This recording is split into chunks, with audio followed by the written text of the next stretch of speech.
बोल रहा हूँ आपकी खिदमत में। हमारे तमाम प्रोग्राम देखने और सुनने वालों को मेरी तरफ से अस्सलाम वालेकुम और खुशामदीद कहूँगा तमाम प्रोग्राम देखने और सुनने वालों को। और हमारे साथ शरीक गुफ्तगू होंगे आज जनाब पाकिस्तान पीपल्स पार्टी के सीनियर वाइस प्रेसिडेंट कनाडा के जनाब औरंगज़ेब ज़फ़र ख़ान साहब। औरंगज़ेब ज़फ़र ख़ान साहब का तारुफ़ सिर्फ पीपल्स पार्टी कनाडा से नहीं होता, इनका तारुफ़ बहुत पुराना है और इनका तारुफ़ आज जो पाकिस्तान में एक जमहूरी आज़ादियों के हवाले से एक जद्दोजहद शुरू हुई है और समझा जा रहा है कि शायद ये फ़ाइनल राउंड है हमारी उस जद्दोजहद का, जिसका आगाज़ शायद बहुत अरसा पहले किया था। और अब अगर पाकिस्तान के लोग रेजिस्ट करेंगे और अपनी रेजिस्टेंस पर खड़े रहेंगे, चाहे वो पाकिस्तान तहरीक इंसाफ के लोग होंगे, और अगर उन्हें जमहूरी और इंसानी आज़ादियों और इंसानी हकूक़ के हवाले से, जमहूरी आज़ादियों के हवाले से एक नाम है पाकिस्तान पीपल्स पार्टी का, अगर पाकिस्तान पीपल्स पार्टी भी पीटीआई के वर्कर्स के साथ खड़ी हो गई और वाकई वो चाहते हैं कि पाकिस्तान में एक जमहूरियत फले फूले और इंसानी और जमहूरी और बुनियादी शख्सी आज़ादियों के हवाले से पाकिस्तान का नाम ऊपर जाए, तो आज शायद ये वक्त है कि पाकिस्तान पीपल्स पार्टी और पाकिस्तान तहरीक इंसाफ के वर्कर्स को, उनके कारकुनों को और अवाम को खड़े होना पड़ेगा। क्योंकि जो कुछ 9 मई को हुआ उसका एक पहलू ये है कि वो इंतहाई तारीख पहलू है, जिस पे आज हम सबको अफसोस है और हम सारे उस पे मजम्मत करते हैं कि जो हुआ नहीं होना चाहिए था। लेकिन जो हुआ उसकी फ्यूलिंग कहाँ से हुई, वो फ्यूलिंग कैसे हुई, क्यों हुई, कब से शुरू थी, और उस फ्यूलिंग का कुछ तो नतीजा निकलना था। हाँ, इमरान खान ये कहने में हक बजानिब हैं कि मैं तो अंदर था, मुझे क्या पता बाहर क्या हो रहा है। आपको नहीं पता कि बाहर क्या हो रहा है, लेकिन आप एक अरसे से लोगों को इस जानिब माइल तो कर रहे थे, लेकिन आपने ट्रेन नहीं होने किया था। आपने उन्हें यह नहीं बताया था, आपने उन्हें यह बताया था कि आपको बोलना चाहिए, अपने हक़ के लिए बोलना चाहिए, लड़ना चाहिए, जदोजहद करनी चाहिए। आपने उनमें तमाम उन्हें चार्ज कर दिया, लेकिन आपने उन्हें एग्जीक्यूट करना नहीं सिखाया। एग्जीक्यूशन में आपसे गलती हुई, आपकी तंजीम से गलती हुई, या आपके लोगों से गलती हुई, आपके पॉलिसी साज़ों से गलती हुई, कहीं तो गलती हुई ना। उसका नतीजा ये है कि आज जो हमारे इस वक्त के वज़ीर इत्तलात हैं पंजाब के आमिर मीर साहब, वो बताते हैं कि 25,368 लोगों की तस्वीरों से, नादरा की हेल्प से हमने 3,400 से ज़्यादा लोगों को शनाख्त कर लिया है कि ये वो लोग हैं जो अहम मुल्की तनसीबात पर हमला आवर हुए। अब अगर 25,000 चलें, एक झूठ तो इस गवर्नमेंट का पकड़ा गया कि पहले रोज़ तो ये मुस्लिम लीग नून वाले, चाहे वो मोहसिन नकवी साहब की नून हो, निगरान मुस्लिम लीग नून, या फेडरल की राना सनाउल्लाह साहब की मुस्लिम लीग नून हो, वो कहते थे कि कोई नहीं जी, थोड़े से बंदे निकले हैं। चलें, आज आमिर मीर साहब ने सच बोल दिया कि उन्होंने 25,368 लोगों की तस्वीरें, ये वो तस्वीरें हैं जो किसी न किसी फुटेज में आ गई, चाहे उनके सीसीटीवी कैमराज में आ गई, सेफ सिटी लाहौर प्रोजेक्ट के कैमराज में आ गई, या लोगों ने खुद वीडियोज़ चलाई। और कुछ आफ्ताब इकबाल जैसे हमारे दोस्त जो हैं वो भी वहाँ लाहौर कोर कमांडर हाउस के बाहर खड़े होकर घंटों के हिसाब से अपनी लाइव कवरेज करते रहे। शायद व्यूज़ का लालच था उन्हें, अच्छी बात है, लेकिन एक तरफ से वो लोगों को बता भी रहे थे कि मजमा यहाँ लगा हुआ है, देगें यहाँ चढ़ी हुई हैं, हलवा यहाँ पक रहा है, वो लोगों को उस तरफ खींच रहे थे। अल्लाह करे आफ्ताब इकबाल साहब की इस केस से परमानेंट जान छूट जाए। फ़िलहाल तो वो रिहा हुए हैं, लेकिन केस अभी तक मौजूद है। हालांकि उनकी ये इंटेंशन नहीं थी, लेकिन मौजूद थे और एक लंबे टाइम तक मौजूद थे, उन्हें इसका जवाब देना पड़ेगा। अब अगर इमरान खान साहब कहते हैं कि मैंने लोगों को तैयार कर लिया, हमने मान लिया, आपने तैयार कर लिया, लेकिन आपने उन्हें एहतजाज करने का तरीका नहीं बताया। आप एग्जांपल्स देते हैं बरतानिया की, आप एग्जांपल्स देते हैं अमेरिका की, आप एग्जांपल्स देते हैं कनाडा की, लेकिन यहाँ तो लोग ऐसे एहतजाज नहीं करते। आज हम अपने प्रोग्राम में अपने जो हमारे दोस्त यहाँ शरीक गुफ्तगू हैं उनसे ये भी पूछेंगे कि अगर यही सब कुछ पाकिस्तान में जो हो रहा है, अगर यहाँ आपके साथ या आपके किसी फैमिली मेम्बर के साथ हो, तो अगर कोई आपका फैमिली मेम्बर, मेरा भाई, मेरा बेटा, मेरी बेटी या मेरा स्पाउस, हमारा घर के कोई फ़र्द किसी ऐसी एक्टिविटी में शामिल होगा, तो क्या पुलिस आएगी आपके डोर पे, तो आप पुलिस को क्या जवाब देंगे? क्या आप पुलिस पर जवाबी वार करेंगे या अपने बेटे बेटी जिस पे इल्ज़ाम होगा उसे पुलिस के हवाले कर देंगे? And then you are going to talk to your lawyer, और फिर उसका एक कानूनी तरीका होगा। हमारे यहाँ भी वो बर्दाश्त पाकिस्तान में मौजूद नहीं, क्योंकि लोगों को ये यकीन है कि जो पुलिस आई है, पहले तो वो धावा बोलती है, दरवाज़ा तो नॉक नहीं करते, वो दरवाज़ा तोड़ते हैं। और फिर लोगों को भी नहीं पता कि अगर एक आपके बेटे बेटी पे किसी पे इल्ज़ाम है तो उसे हवाले कर दें पुलिस के और इंतज़ामिया के। और फिर वहाँ पुलिस की अगर कुछ इज्जत रही सही होती तो शायद रेंजर तो आर्मी को आना ही ना पड़ता। अब तो वहाँ सूरत हाल ये है कि आर्मी और अवाम आमने सामने है, जो इंतहाई अफसोसनाक है। औरंगज़ेब ज़फ़र ख़ान साहब ने जद्दोजहद की पाकिस्तान में उस वक्त जब ज़िया-उल हक़ का इंतहाई सख्त तरीन स्याह मार्शल लॉ पाकिस्तान पर लगा हुआ था। उसमें इन्हें 8 साल की कैद हुई। ये अडयाला जेल भी रहे और मुख्तलिफ जेलों में रहे। हम स्क्रीन पे आपको दिखा रहे हैं उनकी तस्वीरें कि जब ये पाबंदे सलासिल थे तो इनके पाँव में बेड़ियाँ भी लगीं और इन्हें हर वो सज़ा जो आप और मैं सोच सकते हैं कि एक ज़िया के फस्तायत ज़दा एक मार्शल्लाई दौर में जो एक जुल्म हो सकता था। औरंगज़ेब ज़फ़र ख़ान साहब एक ऐसी मिसाल है हमारे पास कि इन्होंने जद्दोजहद की जमहूरी आज़ादी के लिए और पाकिस्तान में जमहूरियत के लिए और के फ़रोग़ के लिए, और अपने इनके जो शहीद बाबा जिन्हें कहते हैं ये फ़ख्र एशिया जुल्फ़कार अली भुट्टो शहीद की ज़िंदगी को बचाने के लिए, और जब उन्हें फांसी दी गई तो उसका एक इनके अंदर एक गुस्सा था और वो इनकी पूरी पार्टी के अंदर था, एक जायज़ था। और ये उसकी एक्सप्लेनेशन भी देते हैं कि हमने क्यों किया। फिर इन पे इल्ज़ामात लगे। मीर मुर्तज़ा भुट्टो के ये दस्ते राज थे, हम आपको तस्वीर में भी दिखा रहे हैं, ये उनके साथ साथ थे और इनके इंतहाई करीबी साथियों में से थे। फिर ये काबुल भी गए। तो ये सारी जदोजहद इनकी जो थी वो क्या जदोजहद थी। और आज जब ये पीटीआई के लोगों को और ख़ुसूसन हमारी यूथ को, लड़कियों को, औरतों को, बच्चों को देखते हैं पीटीआई के नारे लगाते हुए, तो इनके अंदर क्या फीलिंग आती है। इन्हें पीटीआई वालों से कुछ हमदर्दी भी होती है या सिर्फ राइवलरी है इनके अंदर, पॉलिटिकल राइवलरी के अलावा भी अगर कोई हमदर्दी भी पैदा होती है या नहीं होती। जनाब औरंगज़ेब ज़फ़र ख़ान साहब, बहुत शुक्रिया जनाब हमारे स्टूडियो तशरीफ़ लाने का। और दूसरे हमारे साथ शरीक गुफ्तगू हैं जनाब मसूद राजा साहब। मसूद राजा साहब पीटीआई कनाडा के सरकर्दा रहनुमाओं में से हैं और इन्हें पीटीआई कनाडा में किंग मेकर कहा जाता है कि यहाँ पीटीआई कनाडा की जो भी सियासत होती है उसमें कोई ग्रुप हारे या जीते, मसूद राजा साहब की राय उसमें शामिल ज़रूर होती है। बहुत शुक्रिया जनाब मसूद राजा साहब। जी फयाज़ुल साहब और ये आवाज़ का बहुत शुक्रिया जी। और हमारे साथ स्काइप पे होंगे पीटीआई कनाडा के, अभी 1 महीना पहले इलेक्शन हुए हैं और बड़े भरपूर किस्म के इलेक्शन हुए हैं। उसमें पीटीआई कैलगरी के साकिब रियाज कुरैशी साहब, उन्होंने इलेक्शन जीता है और वो इस वक्त पीटीआई कनाडा के प्रेसिडेंट हैं। वो भी हमारे साथ स्काइप पे होंगे। और उनके मुकाबले में दूसरे जो कैंडिडेट इलेक्शन लड़ रहे थे चौधरी नईम रियाजत साहब थे, कॉर्नवाल मॉन्ट्रियल चैप्टर को ये करते हैं, रिप्रेजेंट करते हैं। वो उनका भी एक अपना नज़रिया है और इनसे पीटीआई वालों से ये भी पूछना है कि आपके यहाँ जो तोड़ फोड़ शुरू हो गई है पाकिस्तान में, क्या उस तोड़ फोड़ के असरात कनाडा तक भी पहुँच गए हैं? क्या आप अभी तक अपने कायद के साथ खड़े हैं, या 9 मई को जो हुआ, जो फ़ौजी तनसीबात पे और अहम हमारी रेडियो पाकिस्तान पेशावर पे जो हमला हुआ, उसके नतीजे में क्या कहीं आपके ज़मीर को गुदगुदी तो नहीं हुई? जी हाँ जनाब औरंगज़ेब ज़फ़र ख़ान साहब, बात आपसे शुरू करते हैं। आप बताएं कि ये जो कुछ पाकिस्तान में हो रहा है, 9 मई को आपने जो देखा, अब आमिर मीर साहब कहते हैं कि हमने 25,000 लोगों की तस्वीरें निकाल ली हैं और उसमें से हमने 3,500 लोग आइडेंटिफाई कर लिए हैं, अरेस्ट उन्होंने शायद 7-8 हज़ार लोग किए हुए हैं। ये जो सारा सिलसिला हो रहा है पाकिस्तान में, पहली बात तो ये है कि आपको ये मम्मी डैडी पीटीआई जो थी जमात थी, उससे ये तवक्को थी कि ये इतनी रजिस्ट कर सकेंगे, इतना खड़ा हो सकेंगे या इतना कुछ कर सकेंगे?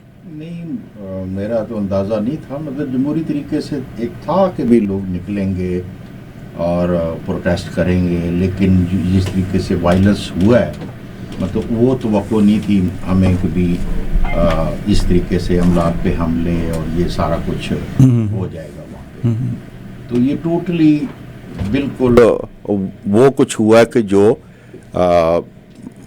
कह लो कि भी इनकलाब का तरफ जिस तरह लोग जाते हैं और वायलेंस होता है और मार दाड़ होती है, या तो ये कि पीटीआई की प्लानिंग गलत थी कि उन्होंने बजाय जमहूरी रास्ता जमहूरी तरीके से अपनाने के बजाय इस तरीके से ये रास्ता अपनाया जो गैर मुतवक्को भी था और नहीं होना चाहिए था। क्योंकि सबसे बड़ा मसला ये होता है कि पीपल्स पार्टी की अगर आप जद्दोजहद देख लें तो वो शुरू होती है भुट्टो साहब की जेल जाने के बाद कि उस ज़माने में पीपल एक्शन कमेटी बनी और भुट्टो साहब की रिहाई के लिए जैसे जुलूस होते थे, लोग आके गिरफ्तारियां देते थे, जुलूस निकालते थे। उसमें तशद्दुद का अंसर उस वक्त शामिल हुआ जब भुट्टो साहब को फांसी दी गई। ठीक है, लेकिन उससे भी पहले आप देख लें कि पार्टी कारकुनों ने वो बंदूक नहीं उठा सकते थे, फौजियों के साथ लड़ नहीं सकते थे, तो उन्होंने खुद पे तेल छिड़क के अपने आप को खुद सोजियाँ की। तो लेकिन ये जो पीटीआई को आखिरी स्टेप लेना चाहिए था वो उन्होंने पहले ले दिया। तो इसका मतलब आपकी अपनी जो एक तजर्बा है, सियासी तजर्बा भी आपका है और आपकी जदोजहद, एक स्ट्रगल फॉर डेमोक्रेसी और सिविल सुप्रीमेसी की एक स्ट्रगल है, उस तजर्बे की रोशनी में आप ये कह रहे हैं कि इन्होंने आखिरी स्टेप पहले ले लिया। हाँ बिल्कुल ऐसा ही हुआ है। चले, हमारे साथ स्काइप पे हैं PTI कनाडा के प्रेसिडेंट साकिब रियाज कुरैशी साहब। उनसे पूछते हैं कि वो क्या कहते हैं इस हवाले से, और यकीनन वो सुन रहे होंगे औरंगज़ेब ज़फ़र खान साहब की गुफ्तगू, और क्या वाकई PTI ने जो आखिरी स्टेप था वो शुरू में ले लिया। जी साकिब साहब। जी अस्सलाम वालेकुम, शुक्रिया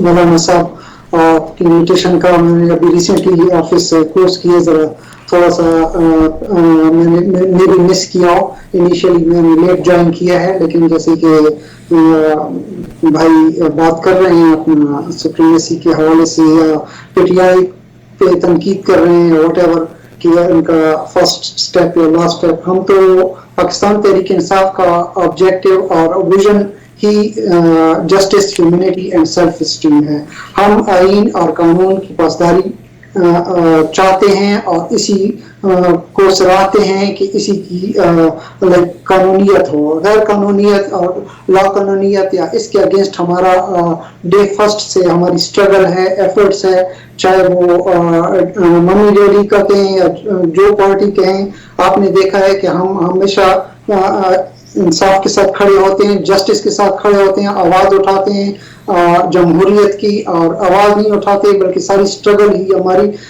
डे फर्स्ट से 27 ईयर की जो स्ट्रगल है इमरान खान की, वो एक ही डायरेक्शन में है कि वो कभी भी कोई ऐसी चीज को प्रमोट ना किया है ना करते हैं। लेकिन ये जो ज्यादती हो रही है, जो एक्सट्रीमिज्म शुरू हुआ है, जो ह्यूमन वायलेशन हो रही है ह्यूमन राइट्स की, जो आप देख रहे हैं कि जर्नलिस्ट के कत्ल तक शुरू हो गए।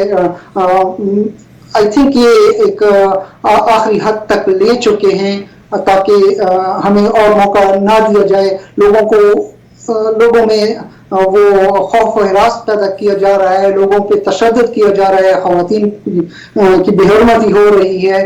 तो ये जो वर्कर्स होते हैं वो भी दिल में जिगर रखते हैं और वो अपनी लीडर्स को जब देखते हैं तकलीफ में तो डेफिनेटली वो उनको लीडर नहीं कहते कि ऐसे करें या अगर कुछ। ऑनेस्टली ये जो सिस्टम चला आ रहा है, जिस तरह से वायलेट किया जा रहा है और सिस्टम को अब्यूज किया जा रहा है और PTI पे तोहमत लगाई जा रही है कि उनके वर्कर्स कर रहे हैं, ये किसी से ढकी छुपी बात नहीं है और ये दुनिया देख रही है। इस पे दुनिया को समझ भी है कि कौन लोग हैं और कौन ये चीज इसको प्रमोट कर रहे हैं। जी साकिब साहब, आप ज़रा अपने थॉट्स को होल्ड करें। हमारे साथ मसूद राजा साहब भी हैं। मसूद राजा साहब से पूछेंगे कि ये जो औरंगज़ेब ज़फ़र खान साहब से बात की है कि ये इमेच्योरिटी है PTI की, कि PTI के लोगों को शायद पता नहीं है कि स्टेप बाय स्टेप कहाँ से गुजरते हुए कहाँ तक पहुँचना है। लेकिन उससे पहले हम एक वक्फे पर चलेंगे। वक्फे पे इस कमर्शियल ब्रेक के बाद राजा मसूद साहब से पूछेंगे। जी ट्रकिंग वाले वीरो ध्यान नाल सुनो। ट्रक जिद्दां दा भी चलाउने हो, मैनुअल ਜਾਂ ਆਟੋਮੈਟਿਕ, क्विक ट्रक ल्यूब चेते आही ना रखियो। ट्रक दी बढ़िया सर्विस ਲਈ क्विक ट्रक ल्यूब। लो जी तीजी लोकेशन भी खोलती है, exit 579 from highway 401 in Napanee. आहो जी, कोई अपॉइंटमेंट नहीं, drive through facility. Exit 579 from highway 401 in Napanee. Quick truck lube, the one stop shop. 5196220660 ਜਾਂ quicktrucklube.com। QTL, because we care। ਘਰ ਜਿੰਨਾ ਵੀ ਸੋਹਣਾ ਹੋਵੇ ਥੋੜੀ ਬਿਨਾ ਨਹੀਂ ਉਹ ਜੱਚਦਾ। अपनी कम्युनिटी ਦਾ ਸਭ ਤੋਂ ਵੱਡਾ ਵਧੀਆ ਕੁਆਲਿਟੀ ਵਾਲਾ ਤੇ ਸਭ ਤੋਂ ਪੁਰਾਣਾ ਸੋਡੀ ਫਰਨੀਚਰ ਹਰ ਘਰ ਦੀ ਪਹਿਚਾਨ ਬਣ ਚੁੱਕਿਆ ਹੈ। ਉਹ ਫਿਰ ਬਣੇ ਵੀ ਕਿਉਂ ਨਾ, ਕਿਉਂਕਿ bedroom set, sofa set, mattresses, dining table, decorative items, ਗੱਲ ਕੀ ਜੀ ਸਾਰੇ ਘਰ ਦਾ ਫਰਨੀਚਰ ਵਧੀਆ ਕੁਆਲਿਟੀ ਤੇ ਡਿਸਕਾਊਂਟਡ ਪ੍ਰਾਈਸ ਤੇ ਮਿਲ ਜਾਂਦਾ। ਸੋਡੀ ਫਰਨੀਚਰ ਤੋਂ 3 ਸਾਲ ਲਈ ਨੋ ਵਿਆਜ। 142 Kennedy Road, Brampton, 9058747171। ਡਾਈਵੋਰਸ ਜਾਂ ਕਸਟਡੀ ਦੀ ਲੜਾਈ ਜ਼ਿੰਦਗੀ ਦੀ ਸਭ ਤੋਂ ਔਖੀ ਲੜਾਈ ਹੁੰਦੀ ਹੈ, ਕਿਉਂਕਿ ਤੁਸੀਂ ਉਸ ਸ਼ਖਸ ਨਾਲ ਲੜ ਰਹੇ ਹੁੰਦੇ ਹੋ ਜਿਸ ਨਾਲ ਤੁਹਾਡਾ ਘਰ, ਪਰਿਵਾਰ ਤੇ ਤੁਹਾਡੇ ਬੱਚੇ ਸਾਂਝੇ ਨੇ। ਉਸ ਵਕਤ ਕਈ ਸਵਾਲ ਉੱਠਦੇ ਨੇ ਕਿ ਪ੍ਰਾਪਰਟੀ ਕਿਸ ਕੋਲ ਜਾਏਗੀ, ਕਸਟਡੀ ਕਿਸ ਨੂੰ ਮਿਲੇਗੀ ਤੇ ਜ਼ਿੰਦਗੀ ਦੀ ਸਭ ਤੋਂ ਪਿਆਰੀ ਦੌਲਤ ਬੱਚੇ ਕਿਸ ਕੋਲ ਰਹਿਣਗੇ। S&S ਲਾਇਰਸ ਕੋਲ ਇਹਨਾਂ ਸਾਰੇ ਸਵਾਲਾਂ ਦੇ ਜਵਾਬ ਤੇ ਤੁਹਾਡੇ ਹੱਕ ਲਈ ਲੜਨ ਵਾਸਤੇ ਲਿਆਕਤ ਹੈ। ਆਪਣੇ ਹੱਕ ਜਾਣਨ ਲਈ ਜਾਂ ਸਲਾਹ ਲੈਣ ਲਈ ਅੱਜ ਹੀ SNS Lawyers ਨੂੰ ਕਾਲ ਕਰੋ 416 655 2000। घर लेना हो या फिर लिस्ट करना हो, आरिफा मुजफ्फर को कॉल करो। इन्वेस्टमेंट करने का घर हो इरादा, आरिफा मुजफ्फर को कॉल करो। बरसों से जाना पहचाना काबिले एहतिमाद नाम रियल एस्टेट की किसी भी जरूरत के लिए कॉल कीजिए। एंड व्यूअर्स, जी मसूद राय साहब, आप क्या कहते हैं कि आमिर कियानी साहब आपके पार्टी के सेक्रेटरी जनरल रहे हैं और एक वक्त था कि सारा कंट्रोल उनके हाथ में था पीटीआई में, आधी पीटीआई उनके ख़िलाफ़ थी और शायद कोई बहुत कम लोग उनके हक़ में थे, और इमरान खान तक सारी रिपोर्ट्स पहुंची आमिर कियानी की कि आमिर कियानी साहब ने वजारत सेहत में गड़बड़ की है। वजारत सेहत में जब उनके हाथ में थी दवाओं की कीमतें और सारे licences and this and that, तो उन पे इल्ज़ाम था कि उन्होंने करोड़ों अरबों की करप्शन की। अब एक बंदे पे इल्ज़ाम लगा, आपने उसे मिनिस्ट्री से हटा दिया, आपने डॉक्टर फैसल सुल्तान को, बल्कि उससे पहले एक और मिर्ज़ा साहब थे, उन्हें मिनिस्टर आपने हेल्थ का लगा दिया। इल्ज़ाम की वजह से आपने हटाया और हटाने के बाद आपने उसे जनरल सेक्रेटरी बना दिया पार्टी का, पूरी पार्टी उसके हवाले कर दी। अगर वो करप्ट था तो उसे घर भेज दे, अगर वो करप्ट नहीं था तो उसे वजारत से हटाया क्यों? और अगर एक वजारत से हटाया तो दूसरी किसी वजारत में भेज दे, इसका मतलब है वो वजारत चलाने के काबिल नहीं था बंदा, लेकिन फिर आपने उसे पार्टी का सेक्रेटरी जनरल बना दिया। आज वो पीटीआई भी छोड़ रहा है, सियासत भी छोड़ रहा है, और वो कह रहा है it's not my cup of T. तो पीटीआई को सियासत में आने से पहले इमरान खान साहब को और उनके साथियों को सोचना चाहिए था कि is it your cup of T और नॉट। जी बिस्मिल्लाहिर्रहमानिर्रहीम। फ़याज़ मौलाना साहब और बाकी तमाम दोस्तों को अस्सलाम वालेकुम, और आपके तमाम व्यूअर्स को भी अस्सलाम वालेकुम। अच्छा फ़याज़ साहब, पहले तो बात यह है कि जैसे आपने अपने इंट्रो में कहा और औरंगज़ेब ख़ान साहब ने भी बात की, उसके ऊपर मैं थोड़ा सा अपनी इनपुट देना चाहूँगा कि जी पाकिस्तान तहरीक इंसाफ की जितनी भी जद्दोजहद है वो पुरअमन है, पुरअमन रही है हमेशा से। ख़ान साहब ने कभी भी वायलेंस की तरफ जो है वो बात नहीं की, और जितने भी पीछे अभी आप ख़ान साहब की जो लेटेस्ट स्पीचेज़ हैं अगर आप उनको भी देखें तो उसके अंदर भी उन्होंने यही कहा कि जब जब ये मौका हुकूमत ने क्रिएट किया तो हमने उस चीज़ को डिफ्यूज़ किया और हम उस चीज़ से पीछे हटे, हम आगे नहीं बढ़े। तो ये कहना कि जी पाकिस्तान तहरीक इंसाफ वायलेंस की तरफ गई है, वो बिल्कुल गलत एक इल्ज़ाम है और उसकी पूरी तहकीक होनी चाहिए। आज जिस लेवल पे जाके हुकूमत जो है वो फाशिस्ट किस्म के काम कर रही है, आप उस चीज़ को देखें कि आपने पहले से तय कर लिया है कि ये पाकिस्तान तहरीक इंसाफ ने किया है। कोई उस चीज़ को नहीं देख रहा कि लिबर्टी से चंद लोग चले और वो लोग जो है, और उसी टाइम पे आप ये देखें कि जी आपके सामने प्रेस कॉन्फ्रेंस आई, पहले राना सनाउल्लाह की, उसके बाद तारड़ साहब की, उसके बाद फिर जो है अपना दूसरे आज़म नज़ीर की। तो हर एक यही कह रहा था जी कहीं भी कोई ऐसी गड़बड़ नहीं है, 10 से 15 लोग हैं और हम इनको कंट्रोल कर लेंगे, कोई कहीं चिड़ी भी पर नहीं मार रही, कहीं कोई भी नहीं निकल रहा। तो जब आपके वफाकी वज़रा ये बातें कर रहे थे, उसी टाइम पे आप तो ये कह रहे हैं कि जी ये वायलेंस वहाँ पे हुई, और जो जिना हाउस आज हमें पता चला है कि जिना हाउस, मुझे तो ज़िंदगी में पहली बार पता चला है कि वो जिना हाउस है, पहले तो वो कोर कमांडर हाउस था। और कभी भी किसी ने, आज 75 साल गुजर गए, किसी ने ये नहीं कहा कि वहाँ पे जिना हाउस था। तो एक चीज़ आप उस चीज़ को देखें कि जी वहाँ से अगर जुलूस चला है, पूरे रास्ते में उस जुलूस को किसी ने नहीं रोका। आप भी पाकिस्तान में रहे हैं, मैं भी पाकिस्तान में रहा हूँ, और ज़्यादा कैंट एरिया में रहा हूँ। कैंट एरिया के अंदर जिस लेवल की सिक्योरिटी होती है, जिस लेवल की आर्मी होती है, और फिर कोर कमांडर हाउस के आम हालात में जब किसी किस्म का भी कोई ख़तरा ना हो तो वहाँ पर चिड़ी पार नहीं मार सकती। बिल्कुल। तो आप ये कहें कि जी वहाँ पर 10-15 लोग, 20 लोग, 50 लोग या 100 लोग या 150 लोग चले गए और वो सीधे अंदर जा रहे हैं, उनको कोई रोकने वाला नहीं था, तो ये बात, इसको डिग आउट करना बड़ा ज़रूरी है। और इसी के ऊपर एतजाज़ एहसन साहब ने भी ये कहा है कि आप इसके पीछे जो हाथ थे आप उनको डिग आउट करें, और ये फाइंड आउट करने के बाद पता चलेगा कि जी असल में साजिश थी क्या। तो मेरे ख्याल में पाकिस्तान तहरीक इंसाफ के ऊपर ये जो इल्ज़ाम लगाया गया है और इसके अंदर एक पूरा ट्रैप बनाया गया और उस ट्रैप के अंदर इनको लेके आए, एक चीज़ तो ये हो गई। दूसरी चीज़ ये, किसी माशरे में भी जब कानून की अमलदारी होती है, और ये काम किसका है, ये गवर्नमेंट का काम है।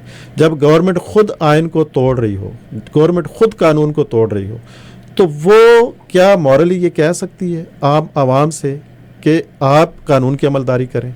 इस वक्त हकीकतन अगर देखें तो पाकिस्तान के अंदर आइन नाम की कोई चीज़ ही नहीं है, क्योंकि बेसिक ह्यूमन राइट्स आपके जो है वो बिल्कुल ख़त्म है। आप औरतों की जिस लेवल पे हमारे माशरे में, मैं कहता हूँ कि जितने पिछला जो टाइम गुजर गया है, आप उस टाइम के अंदर देखें कि कभी ये हुआ कि चादर और चार दीवारी की इस लेवल के ऊपर जाकर जो है वो पामाली की गई है। आज जो हम देख रहे हैं कि ना लोगों की इज्जतें महफूज हैं, ना लोगों के घर महफूज हैं, और घरों में आप बग़ैर उसके दनदनाते फिर रहे हैं, पुलिस वाले जाके दरवाजे तोड़ रहे हैं। और तो और आप जो है वो बूढ़ी औरतों को, आप उस्मान डार साहब की वालदा को, उस्मान डार साहब के घर में उन्होंने, चलें आप पूछ रहे थे उनसे कि उस्मान कहाँ है, उमर कहाँ है, दूसरे उनके जिनके नाम थे, उनके बर्तन अलमारियों में से निकाल के नीचे फेंकने की क्या, ये पुलिस का बर्तनों का क्या कसूर था? अब ये बताएं कि टेलीविजन एलईडी स्क्रीन्स हैं वो तोड़ रहे हैं, फर्नीचर तोड़ रहे हैं, ये इससे तो लगता है उससे बढ़कर ये कि जी आप रेप की धमकी दे रहे हैं। बूढ़ी, मतलब माएँ तो सबकी सांझी होती हैं, माएँ सबकी सांझी हैं। आप सिर्फ वो विजुअल देखें कि जिस वक्त आप उस बूढ़ी औरत के सर से दुपट्टा खींच रहे हैं और पुलिस वाला, जब बाहर से उनकी बहू थी या बेटी थी जो चीख रही थी, तो पुलिस वाले ने आके पर्दा आगे किया है और आप रेप की धमकियां दे रहे हैं बुजुर्ग औरत के ऊपर। एक मतलब कि शर्म आनी चाहिए उन लोगों को जो वहाँ पे गए और इस लेवल की हरकतें कर रहे हैं। तो जब ये चीज़ें हो रही हैं तो आप ये बताएं कि जी पाकिस्तान के अंदर वायलेंस बढ़ेगी या कम होगी? जब आप लोगों को दीवार के साथ लगा देंगे तो इवेंचुअली उसका रिस्पांस आएगा, क्योंकि जब आप किसी की इज़्ज़त पे जाकर हाथ डाल देते हैं तो फिर लोग मरने मराने के लिए तैयार हो जाते हैं। आज आतिफ खान साहब ने एक मैसेज दिया और उन्होंने कहा कि जी पख्तून रवायात के अंदर ये बिल्कुल मुमकिन नहीं है कि जी आप फैमिलीज़ को आकर इस तरीके से हरास करें और लोगों के अंदर बग़ैर वारंट के, बग़ैर किसी बात के आप लोगों के घर में घुस जाएं। तो क्या फिर कल को वो बंदूक उठा लें? क्या वो आके फेस टू फेस आर्मी के साथ या पुलिस के साथ लड़ना शुरू कर दें? तो आज आप वो रास्ते क्यों नहीं इख्तियार करते जो हुकूमत का पहला काम है कि आप कानून का रास्ता इख्तियार करें। इधर अदालत ज़मानत देती है, उधर आप बाहर बंदा निकलता है, जेल से बाहर निकलता है, आप उसको फिर गिरफ्तार कर लेते हैं। इसका मतलब यह कि अदालतों का एहतराम तो कोई नहीं हो रहा। सुप्रीम कोर्ट जो है वो चीख के थक गई। उन्होंने कहा कि जी 90 दिन के अंदर इलेक्शन करवाना है, उन्होंने डेट दे दी, हुकूमत टस से मास नहीं हुई। आइन के अंदर लिखा हुआ है, कोई पढ़ के बता दे कि जी 90 दिन से आगे क्रॉस नहीं कर सकते आप, लेकिन वो चीज़ आपने एक्सेप्ट नहीं की। राय साहब, मैं आपके साथ इत्तेफाक करता हूँ, लेकिन औरंगज़ेब ज़फ़र खान साहब से पूछेंगे क्योंकि इन्होंने ज़िया के मार्शल लॉ को भुगता है। उस वक्त आपके क्या हालात थे जब आपको अरेस्ट किया गया था शुरू में इब्तदाई तौर पर? वो क्या किस्सा कहानी थी और क्या उस वक्त भी ऐसे ही पुलिस जो है वो आपके लोगों के घरों में घुस जाती थी और आपकी औरतों के साथ इसी तरह ज़्यादती ज़ियाउल हक दौर में भी की जाती थी? यही हालात थे या इससे कोई? बिल्कुल इससे भी बल्कि बुरे होते थे कि जब मेरे घर छापा पड़ा, उसके बाद मैं मफरूर हो गया था, घर से तो नहीं पकड़ा गया जी। तो मेरे 4 भाइयों को जो भी घर में मौजूद थे पुलिस उठा के ले गई। आप डेरी हसनाबाद रावलपिंडी में रहते थे? पिंडी में। और आप हमारे आर्मी चीफ जनाब सैयद आसिम मुनीर साहब के हमसाए मालेदार हैं। तो मेरा घर बिल्कुल GHQ से 1 किलोमीटर के फासले पे है। तो उस वक्त आपने GHQ पे चढ़ाई वढ़ाई नहीं की थी कोई? ये उस वक्त GHQ इतना इम्पोर्टेंट नहीं होता था? हमारा तरीक़ाकार ज़रा मुख्तलिफ होता था। मतलब है कि मैं उस ज़माने में, ज़ाहिर है भुट्टो साहब जेल थे, एक दुख था, गम था, तो मैं इतना ज़रूर करता था अपने तौर पे कि भी GHQ को जाने वाली CMS ये सब रोड सड़कों पे भुट्टो को रिहा करो, मार्शल लॉ ख़त्म करो, जमहूरी, क्योंकि उस वक्त तक जमहूरी तहरीक चल रही थी तो हम करते थे। आपकी एज कितनी थी उस वक्त? मेरी 15-16 साल उस वक्त एज थी। मैं 15-16 साल के उम्र के बच्चे को उस वक्त ये तो पता था कि मैंने भुट्टो के लिए, पीपल्स पार्टी के लिए नारे लगाने हैं या उसके प्ले कार्ड उठाना है या जेल भी चले जाना है, लेकिन उसके ज़हन में ये ख्याल नहीं आता था कि मैं GHQ चला जाऊं और वह उनका गेट तोड़ दूं और कोई इतनी आपको शऊर था? देखें, जहाँ तक इस बात की है तो ये चीज़ें भी इंसान के दिमाग में आती हैं। जब भुट्टो साहब को फांसी हुई उस वक्त ज़ाहिर है कि हमारा एक गुस्सा था, गम था, तो मेरा भी दिल करता था कि मेरे पास अगर कुछ हो तो मैं GHQ के अंदर घुस जाऊँगा। ऐसा नहीं है कि मैं आज इन्होंने GHQ पे हमला किया तो मैं कहूँ नहीं, लेकिन वो हालात और थे। मतलब एक लीडर को, मकबूल तरीन लीडर को फांसी दी गई थी, बिल्कुल उसका बदला लेना। मुझे याद है कि जब मीर मुर्तज़ा भुट्टो शहीद पाकिस्तान आए तो एजाज़ुल हक ने कौमी असम्बली में उसके ख़िलाफ़ तकरीर की, तो उसके दिफा में पीपल्स पार्टी वाले तो बाद में बोले, असफन यार वली और महमूद खान चकजई ने उसने कहा कि अगर किसी के बाप को भी इस तरीके से मारा जाए तो वो उस गैरतमंद बेटे ने वही कुछ किया जो उसको करना चाहिए था, मुर्तज़ा भुट्टो ने, बिल्कुल। लेकिन ये ज़रूर था कि जो मुर्तज़ा भुट्टो की स्ट्रगल थी तो उसमें बल्कि वहाँ पे काबुल में जो हलफ लिया जाता था वो ये होता था कि हम भुट्टो साहब के कत्ल में बिला वास्ता जो लोग मुलव्वस हैं उनसे बदला लेंगे। आप भी काबुल गए थे? मैं गया था। ठीक है। आपको पहले अरेस्ट आप पिंडी में हो गए थे, पहले आप जेल में रहे हैं या बाद में रहे हैं? नहीं, जेल तो मैं बाद में पहले आप काबुल चले गए थे? काबुल से जब वापस आए तो फिर आप अरेस्ट हुए? हाँ, उसके 1 साल बाद। काबुल कितना अर्सा रहे आप? काबुल में 6 महीने रहा। 6 महीने रहे थे वहाँ। वाकई उस वक्त अल-जुल्फ़िकार तंजीम बन चुकी थी? अच्छा। और उसका हलफ लिया जाता था जो भी बंदा होता था? हाँ। काबुल में वहाँ डॉक्टर नजीब की गवर्नमेंट आपको फैसिलिटेट करती थी? बेसिकली तो एक दिन मैंने शाहनवाज भुट्टो से, मतलब वैसे हमारे स्टडी सर्कल होते थे तो उसमें मैंने एक सवाल किया था कि भी काबुल गवर्नमेंट, तो उन्होंने कहा था कि ये जगह जो हमें है वो बुनियादी तौर पे हमें हाफिज़ अल-असद ने लेके दी है। मतलब एक उस ज़माने में शाम वाले जो सपोर्ट करने वाले थे, चूँकि ज़ाहिर है कि भुट्टो कोई सिर्फ पाकिस्तान का लीडर नहीं था, वो पूरे आलम इस्लाम का लीडर था। उन लोगों को हमसे ज़्यादा गुस्सा था, तो बुनियादी तौर पे अल-जुल्फ़िकार को चलाने वाले, उसकी फंडिंग करने वाले हाफिज़ अल-असद और कर्नल कज़ाफ़ी थे, लीबिया वाले। ठीक है। हाँ, मतलब एक काबुल वाले थे, लेकिन वो मतलब उनके कहने पे उन्होंने जगह दी थी। Kabul was just a place for you guys to hide and plan. और राजा मसूद साहब, आपने देखा कि इनके बाकायदा स्टडी सर्कल होते थे। ये पाकिस्तान में भी पीपल्स पार्टी के बहुत अरसा तक स्टडी सर्कल चलते रहे हैं, आप पता नहीं हैं या नहीं, लेकिन चलते रहे हैं। जमात इस्लामी की अपनी उनकी एक गैदरिंग्स और मीटिंग्स, और उसमें वो अपने हमदर्द, रफ़ीक, कारकुन, पता नहीं क्या उनके स्टेप्स होते हैं डिफरेंट, उसमें स्टडी सर्कल्स होते हैं और वहाँ बाकायदा डिस्कशंस और प्लानिंग और जिस तरह ये क्वेश्चन आंसर होते हैं अपने लीडरशिप से, और वहाँ उनकी तरबियत होती है बाकायदा, और उन्हें गाइड किया जाता है कि क्या करना है और क्या नहीं करना। मेरे ख्याल में इसमें PTI आज लैक कर रही है। PTI के पास उस तरह का तंजीम और उस तरह की तरबियत का अमल नहीं है। जी, आप जारी रखें। मैं उस तरफ आता हूँ। काबुल की, आप काबुल की बात कर रहे हैं। पहले मैं स्टडी सर्कल पे बता दूं जी कि जिस तरह हर बड़ी पार्टी में ग्रुपिंग होती है जी, मतलब एक जिस तरह यहाँ पे कनाडा में हम PTI के देखते हैं, तो वहाँ पे पीपल्स पार्टी में आपको याद होगा कि एक तरफ जागीरदार इस टाइप के लोग थे, तो दूसरी तरफ बाबा सोशलिज्म शेख रशीद जैसे लोग थे। तो अल-जुल्फ़िकार या जो हरावल दस्ता थे जनरल ज़िया के ख़िलाफ़ तहरीक में, उसमें सबसे ज़्यादा वो लोग होते जो पीपल्स पार्टी के अंदर लेफ़्ट के लोग थे जी। उनकी उसकी बुनियादी वजह सिर्फ ये थी कि वो बाकायदा स्टडी सर्कल अटेंड करते थे। मतलब उस ज़माने में सोशल मीडिया या यूट्यूब या गूगल नहीं था, ये सहूलतें नहीं थी, लेकिन एक आम सियासी कारकुन को अलजायर से लेके तो मतलब पूरी दुनिया जहाँ जहाँ इनकलाबी तहरीकें चल रही होती थी उनको पूरा इल्म होता था। बिल्कुल। बाकायदा उस ज़माने में वो रेड बुक जो रशिया से छप के आती थी, वो मतलब ऐसी बुक्स होती थी कि जो आम मिलती भी नहीं थी और आप लोगों के लिए पढ़नी मस्ट होती थी। हाँ, because you have to go through that syllabus. आपको पता होना चाहिए कि और आपको आपकी जो मरकज़ी क़यादत थी उन्हें भी पता था कि हम अपने लड़कों को, बच्चों को, जिनको भी तैयार कर रहे हैं, वो एक सिस्टम से गुजर रहे हैं। हाँ, तो वही नतीजा था कि भी ये लोग पहले से ट्रेंड थे। मतलब नज़रियाती तौर पे फ़र्क सिर्फ यही आ जाता है आज जो उसको PTI को जिस मुसीबत का सामना करना पड़ रहा है उसकी वजह ये है कि ये उसको फेस करने के लिए उस तरीके से तैयार नहीं थे। मतलब वो जो मैंने कहा ना कि मुझे कल वो मेरे दोस्त हैं उन्होंने पूछा कि भी आप इनके बारे में क्या कहते हैं, ये जो कुछ है। मैं कहा ना मैं इनकी हमायत करता हूँ और ना मुखालफत करूँगा, क्योंकि इनकी अपनी जदोजहद है जो किया है वो बल्कि पिंडी इस्लामाबाद की वैगनों के पीछे लिखा होता था कि रोड जाने तो फोर्ड जाने। बिल्कुल सही। तो सिर्फ यही है कि चूँकि तरबियत याफ्ता नहीं थे और इनको मतलब उस ज़माने में जब भुट्टो साहब की रिहाई की तहरीकें चलती थी तो उसमें बाकायदा उसका पेपर वर्क होता था। अच्छा। कि भी कौन कौन से लोग गिरफ्तारी देंगे, उसकी बाकायदा अनाउंसमेंट होती थी कि भी कल कमेटी चौक पे 5 लोग गिरफ्तारी देंगे, ये नाम। तो पुलिस वो पूरे चौक को घेरे में लेके खड़ी होती थी, एक तरफ से 4 लोग निकलते थे जो गिरफ्तारी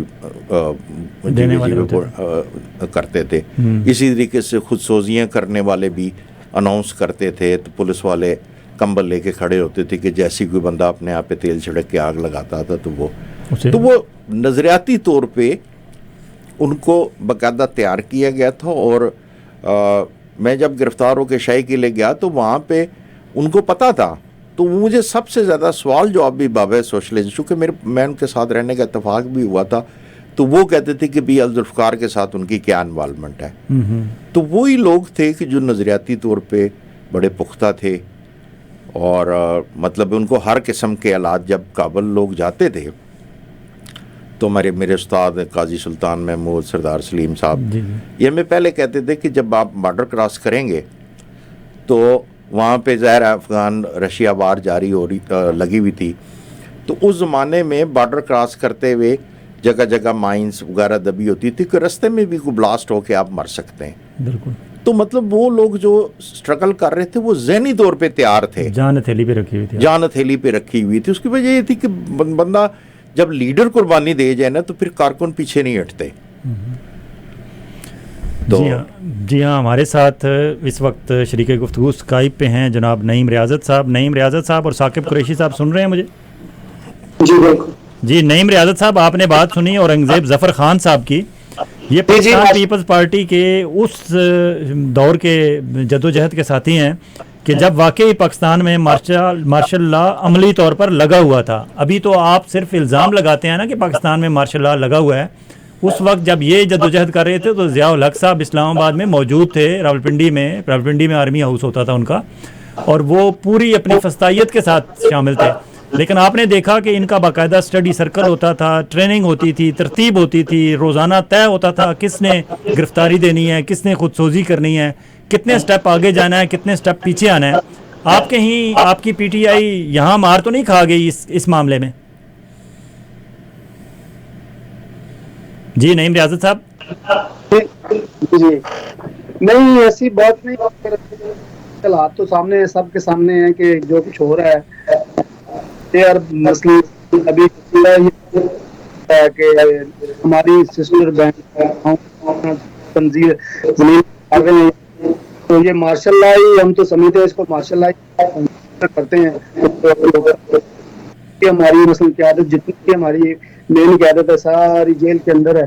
तो कोई भी जो भी नाम अपना लेता है पीटीआई पर्दा करने का या कोई भी कैंडिडेट शो करने की कोशिश करना आ जाता है कि इसको, तो आप देख लो 10,000 जो क़यादत है वो तो हम तो इसको भी कंसिडर करते हैं से कम नहीं है तो कम नहीं है। अच्छा मसूद राय साहब, नईम रियाजत साहब की इनपुट भी आ गई। आप बताएं, ये सोशल मीडिया की सहूलत इन लोगों के पास नहीं थी। आज आपके पास व्हाट्सएप ग्रुप्स हैं, सोशल मीडिया है, आपका एक मैसेज 5 मिनट में हज़ारों लाखों तक पहुंच जाता है।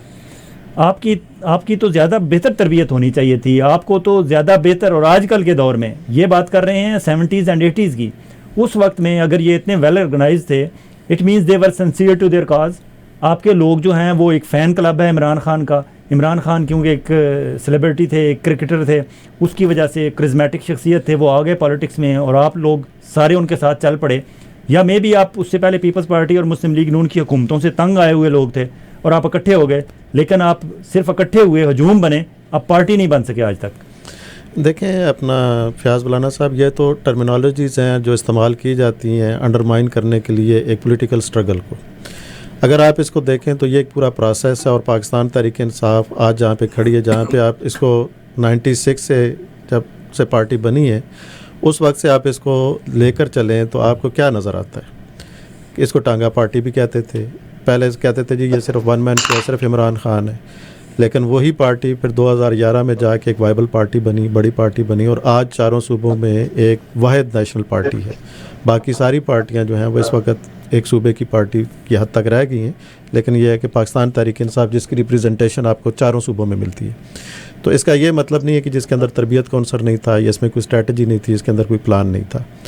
अब आप आगे जब आते हैं, जब गवर्नमेंट में पाकिस्तान तहरीक इंसाफ आ जाती है और जिस वक्त ये जो आपके रजीम चेंज ऑपरेशन होता है जो 2019 में, और अभी तो ख्वाजा आसिफ साहब ने बरमला एक्सेप्ट कर लिया है कि जी फ़ौजी क़यादत उसके अंदर शामिल थी।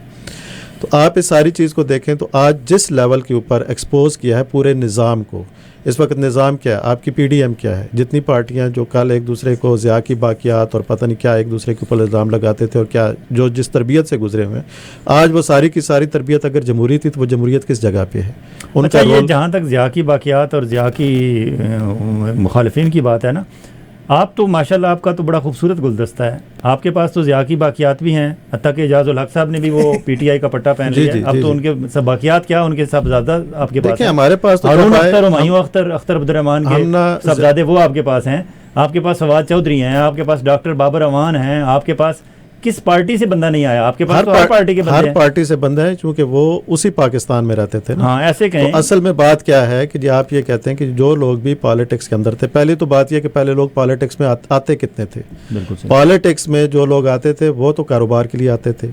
वाहिद पाकिस्तान तहरीक इंसाफ है जिसको इमरान खान ने ये नज़रिया दिया कि जी, और ये इमरान खान साहब की शुरू से बात है कि एक वक्त आएगा, आप खुद देखेंगे कि जी लोग जो है वो बलदियाती इलेक्शन की तरफ जाएंगे, ज़्यादा वहाँ पे इलेक्शन कंटेस्ट करने की कोशिश करेंगे। नेशनल और इसके टिकट आप ले लेके पीछे फिरेंगे, लोग उसके लिए नहीं जाएंगे, क्योंकि वहाँ पे तो आपने कॉन्स्टिट्यूशनल काम करना है। तो मेन चीज़ ये है कि जी आज आप ये देखें जी आपकी फैमिलीज इन्वॉल्व हुई हैं, पहले कब होती थी? ये आपने कौन सी रवायत थी? जितने भी आप पिछले जलसे देखें लोगों जो पार्टियां चलती आ रही थी उनमें तो कभी फैमिलीज आई नहीं है। पाकिस्तान तहरीक इंसाफ वाहिद पार्टी है जिसके अंदर इस वक्त फैमिलीज आती हैं, बच्चे आते हैं, नौजवान आते हैं, औरतें आती हैं, बूढ़ी औरतें, नौजवान औरतें, सारे लोग उसके अंदर एज अ फैमिली की तरह शामिल पार्टिसिपेट करते हैं। और जब ये पार्टिसिपेशन आपको नज़र आती है तो आज निज़ाम को ख़तरा किस बात से है? आज वो सारे जो जमहूरी सो कॉल्ड जमहूरी बने बैठे हुए शहबाज शरीफ और प्लस जितने भी दूसरे हजरात बैठे हुए हैं हुकूमत के अंदर, उनका इस वक्त रोल क्या है? सवाए इसके कि जी इस वक्त आर्मी पीछे बैठी हुई है और फ्रंट के ऊपर इनका है। तो आप सीधी से बात यह है कि जी सांप छुप के बैठा था, हमने तो उसको नंगा कर दिया, वो तो सामने लेके आ गए हैं। और तो इसमें ऐसी कोई बात नहीं है कि आप ये कहें कि मार्शल लॉ नहीं है। ये मार्शल लॉ से बदतरीन सूरत हाल इस वक्त पाकिस्तान में, क्योंकि आपने लबादा जमहूरियत का उड़ा हुआ है और पीछे जो है कंट्रोल करने वाले दूसरे लोग हैं, और वो जो कंट्रोल करने वाले हैं अब तो वो खुल के सामने आ गए हैं, एक्सपोज हो चुके हुए हैं। तो इस सारी सूरत हाल के अंदर आप पाकिस्तान तहरीक इंसाफ की जो स्ट्रगल आप उसको अंडरमाइन ये कह के नहीं कर सकते कि भाई ये एक फ़ैन क्लब है, ये एक पार्टी है और उस पार्टी ने ये साबित किया, अपनी स्ट्रगल से साबित किया।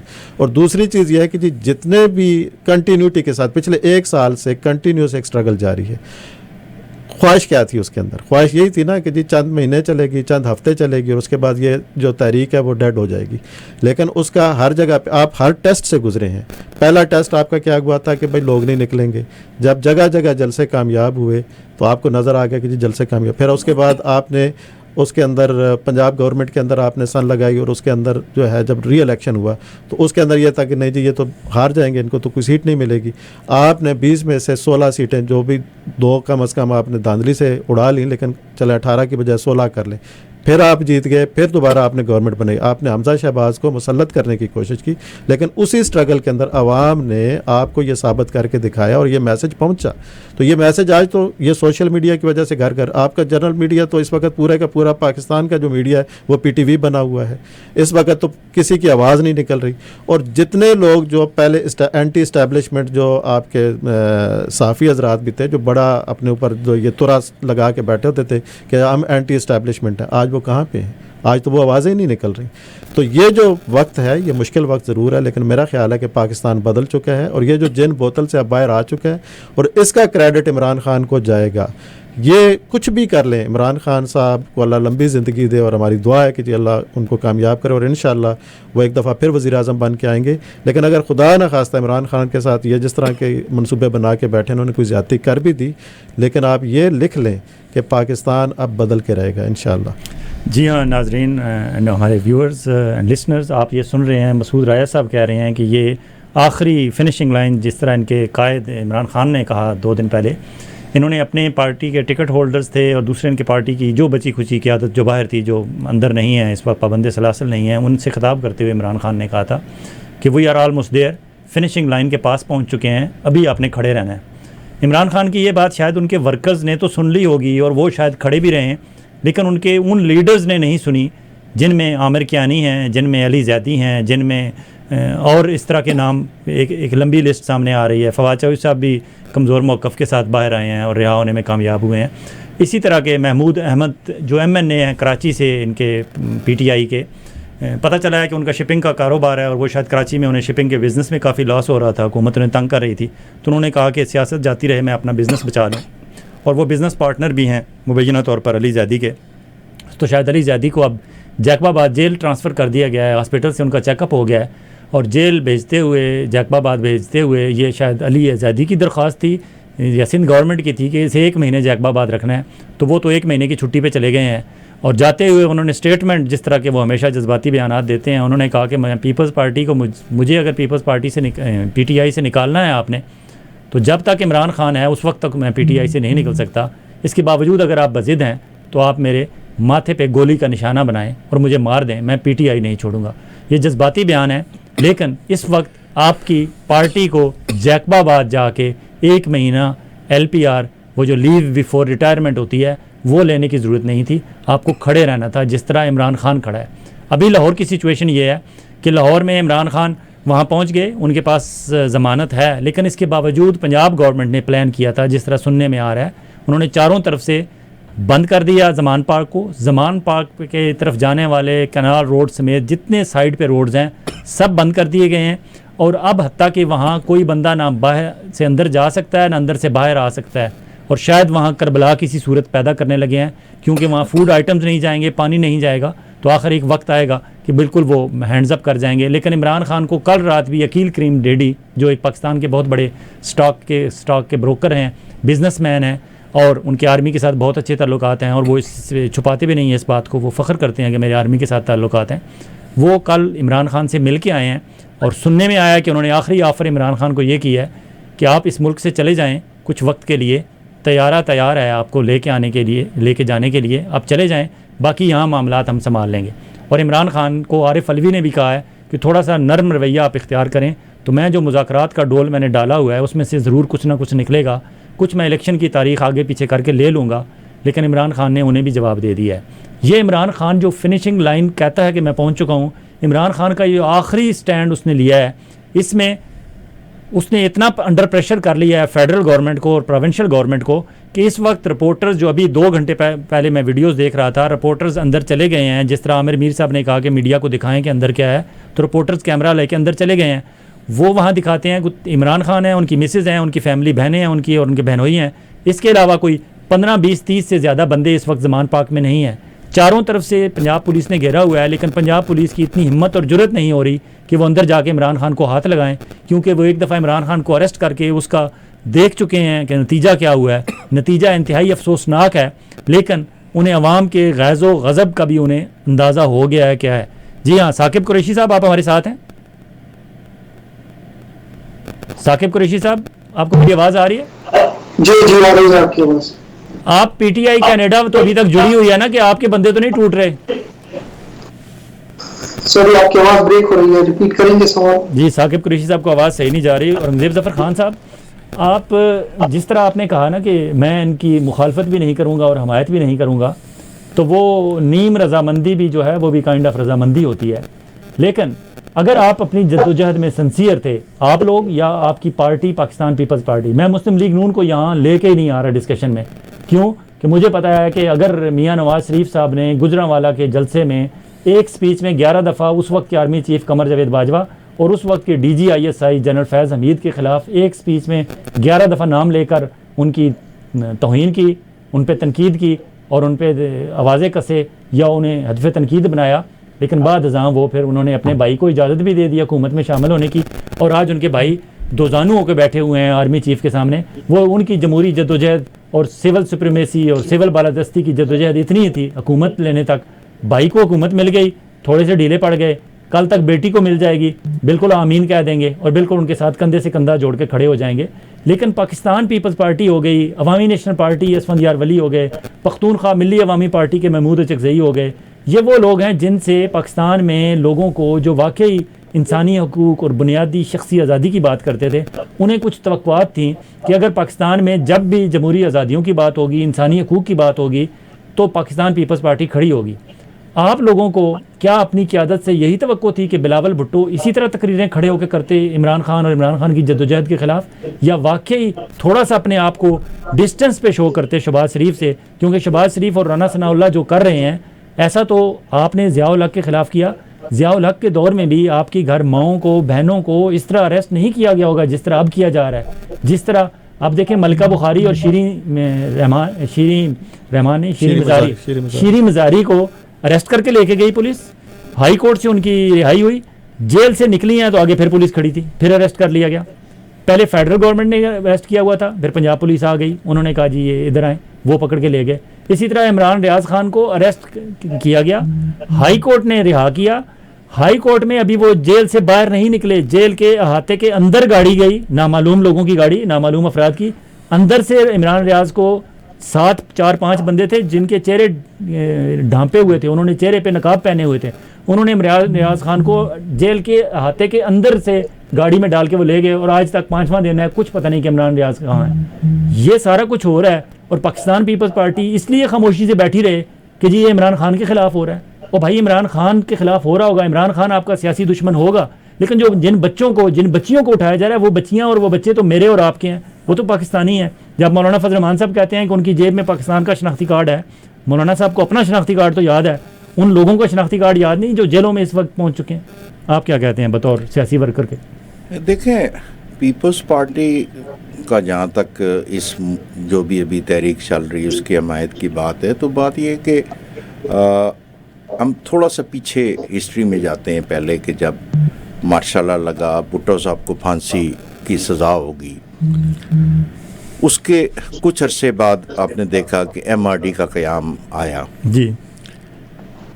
अब जब MRD का क़याम आया तो मुझे याद है कि हमारे आपके साफ़ी है इलियास शाकर, उन्होंने किताब लिखी थी कौमी अखबार वाले, कराची कौमी अखबार वाले, MRD कामयाबियाँ और नाकामियाँ। उसमें बड़ा एक वाक़या लिखा था कि जब 70 क्लिफ्टन में पहला इजलास MRD का हुआ तो 9 जमातें के लीडर वहाँ पे बैठे इजलास में, बेगम नसर भुट्टो का इंतज़ार कर रहे थे। तो प्यार अली लाना ने अंदर जाके बेगम नसर भुट्टो साहबा को कहा कि भी बाहर पाकिस्तान की सारी लीडरशिप आई हुई है, आप आके तो बात करें। तो बेगम नसर भुट्टो साहबा रो पड़ी। उन्होंने कहा कि प्यारे अली लाना, मैं उन लोगों से कैसे जाके हाथ मिलाऊं जिनके हाथ भुट्टो के खून से रंगे हुए। मतलब अजगर खान आपके सामने उसने कहा था कि भुट्टो साहब को हमको आले के पुल पे फांसी लगाएंगे, ये करेंगे, लेकिन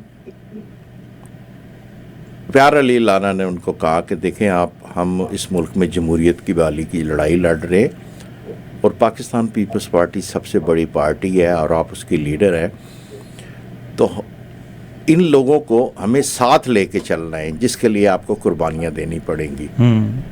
तो फिर उसके बाद बेगम साहबा आके तो इजलास में बैठी।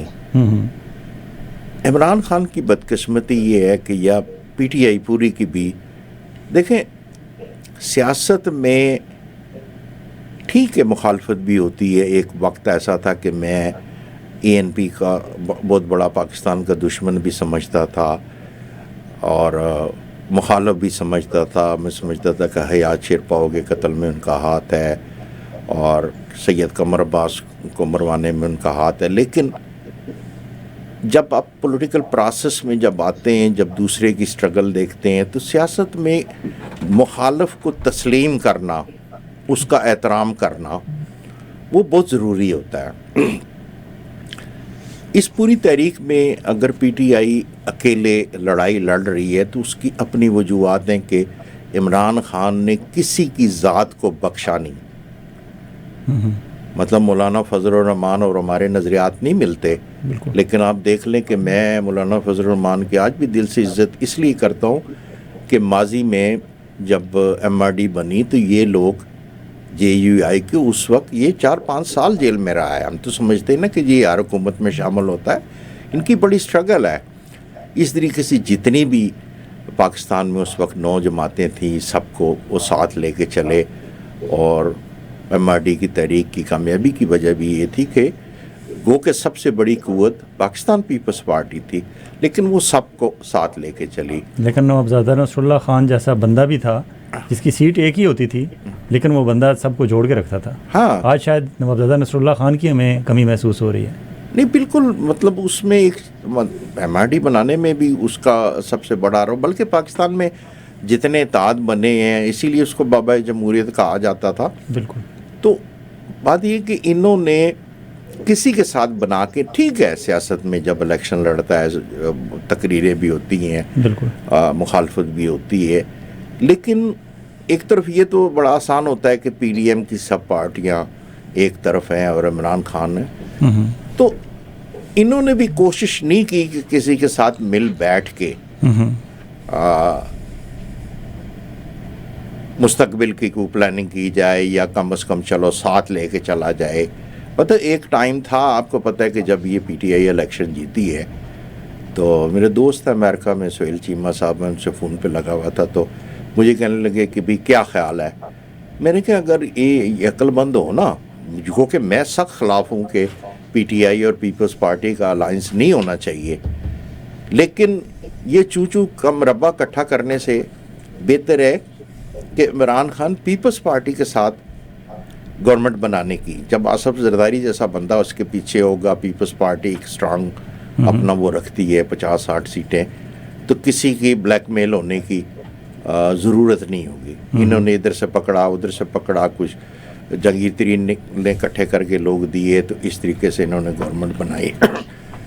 तो बात ये कि इसकी आज अकेली अगर फौज के साथ PTI लड़ाई कर रही है तो उनका अपना कसूर है कि वो ना तो किसी को बर्दाश्त करते और ना किसी को साथ लेके चलते हैं। बिल्कुल सही। मैं जब ये मूवमेंट इनकी शुरू हो रही थी एहतजाज, तो मैं कहता था कि यार अच्छा है, मैं इसकी हिमायत करूँगा कि ये गिरफ्तारियाँ वगैरह दे रहे, तो चलो ये जेल जाएंगे तो इनकी तरबियत होगी, बिल्कुल सही। बाहर नहीं हो सकी तो कम से कम वो होगी कि दूसरी सियासी पार्टियां, मतलब उनका ये होता है कि भाई हम सच्चे हैं बाकी सब झूठे हैं। जिस तरह हर मज़हब में होता है कि जिस मज़हब में बंदा पैदा होता है वो कहता है ये मज़हब सच्चा है और बाकी सब झूठे हैं, लेकिन सियासत में ऐसा नहीं होता।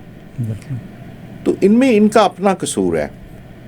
अच्छा, ये जो साथ चलने वाली बात है, साथ चलने से अगर फ़र्क पड़ता तो मियां नवाज शरीफ साहब की तबीयत पे फ़र्क ना पड़ता। आप क्या समझते हैं, मियां नवाज शरीफ साहब इतने अरसे से पीपल्स पार्टी और आसिफ जरदारी साहब के साथ उठते बैठते हैं, खाते पीते हैं, उनकी तबीयत में कोई फ़र्क पड़ा है क्या? वो सिविल बालादस्ती के हवाले से आप समझते हैं वो अपनी काज में ऑनेस्ट हैं, या आज फिर उन्हें वो ये माफ़ी मांग रहे हैं ना, दोबारा इक़्तिदार में आना चाहते हैं और आपको दोबारा डिच कर जाएंगे जब उन्हें मौका मिलेगा?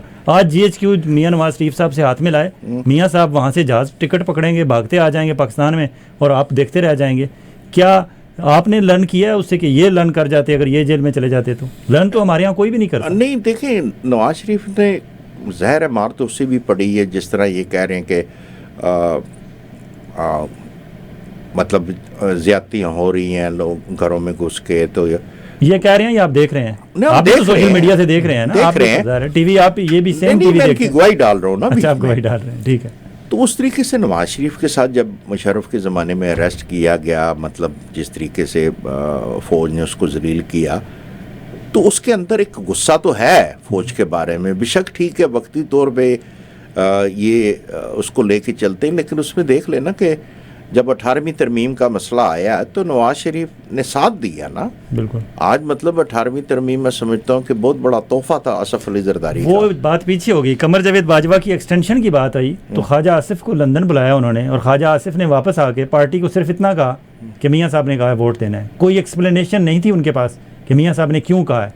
अगर कमर जावेद बाजवा के साथ वाकई वो समझते थे कि कमर जावेद बाजवा ने उनके साथ ज्यादती की थी तो उसको एक्सटेंशन देने के लिए वोट क्यों दिया मुस्लिम लीग ने? उस वक्त अगर मुस्लिम लीग वोट ना देती तो बाजवा साहब को एक्सटेंशन ना मिलती। बाजवा साहब को एक्सटेंशन ना मिलती तो वो अपने आप को ना खुदा ना समझते, वो अपने आप को होली सोली इंचार्ज ना समझते पूरे पाकिस्तान का।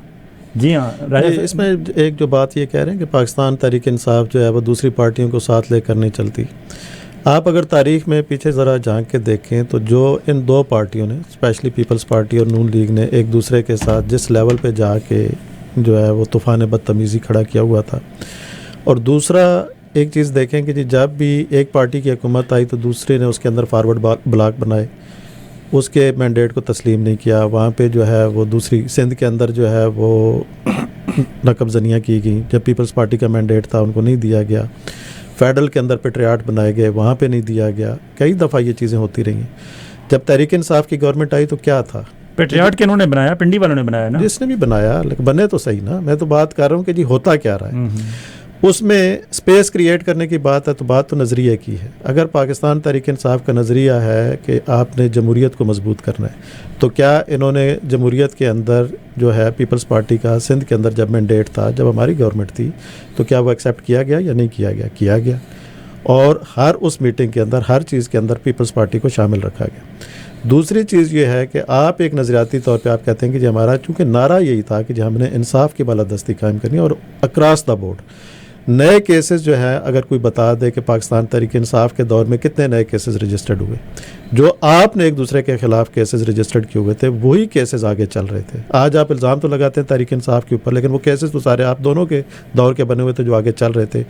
वो किसी भी लेवल के ऊपर उनको जो है वो आगे परसू नहीं करने दिया गया या उनके ऊपर काम नहीं हो सका, तो वो पीछे बाजवा साहब बैठे हुए थे, क्योंकि एहतसाब तो वो अपने कंट्रोल में रख के बैठे हुए थे। तो कहने का मतलब कि जी पीटीआई किसी के साथ चली नहीं। हाँ, नज़रियाती तौर पे जब वो ये कहते हैं कि भाई आपके ऊपर करप्शन के चार्जेस हैं, आप इनसे क्लियर हों, वो पार्टी के अंदर भी है। जब आपने आमिर कियानी साहब का नाम लिया तो पार्टी के अंदर भी यही था। जहांगीर तरीन की मुखालफत ले ली, क्यों ले लिया? असूल की बुनियाद के ऊपर ले ली ना, कि जी अगर आपने कहा कि भाई चीनी स्कैंडल आया है और उसके अंदर अगर जहांगीर तरीन की इन्वॉल्वमेंट थी, अगर अपने आप को वो क्लियर करवाएगा तो वापस आ जाएगा, नहीं क्लियर करवाएगा तो रहेगा। और उसके बाद पार्टी को नुकसान हुआ।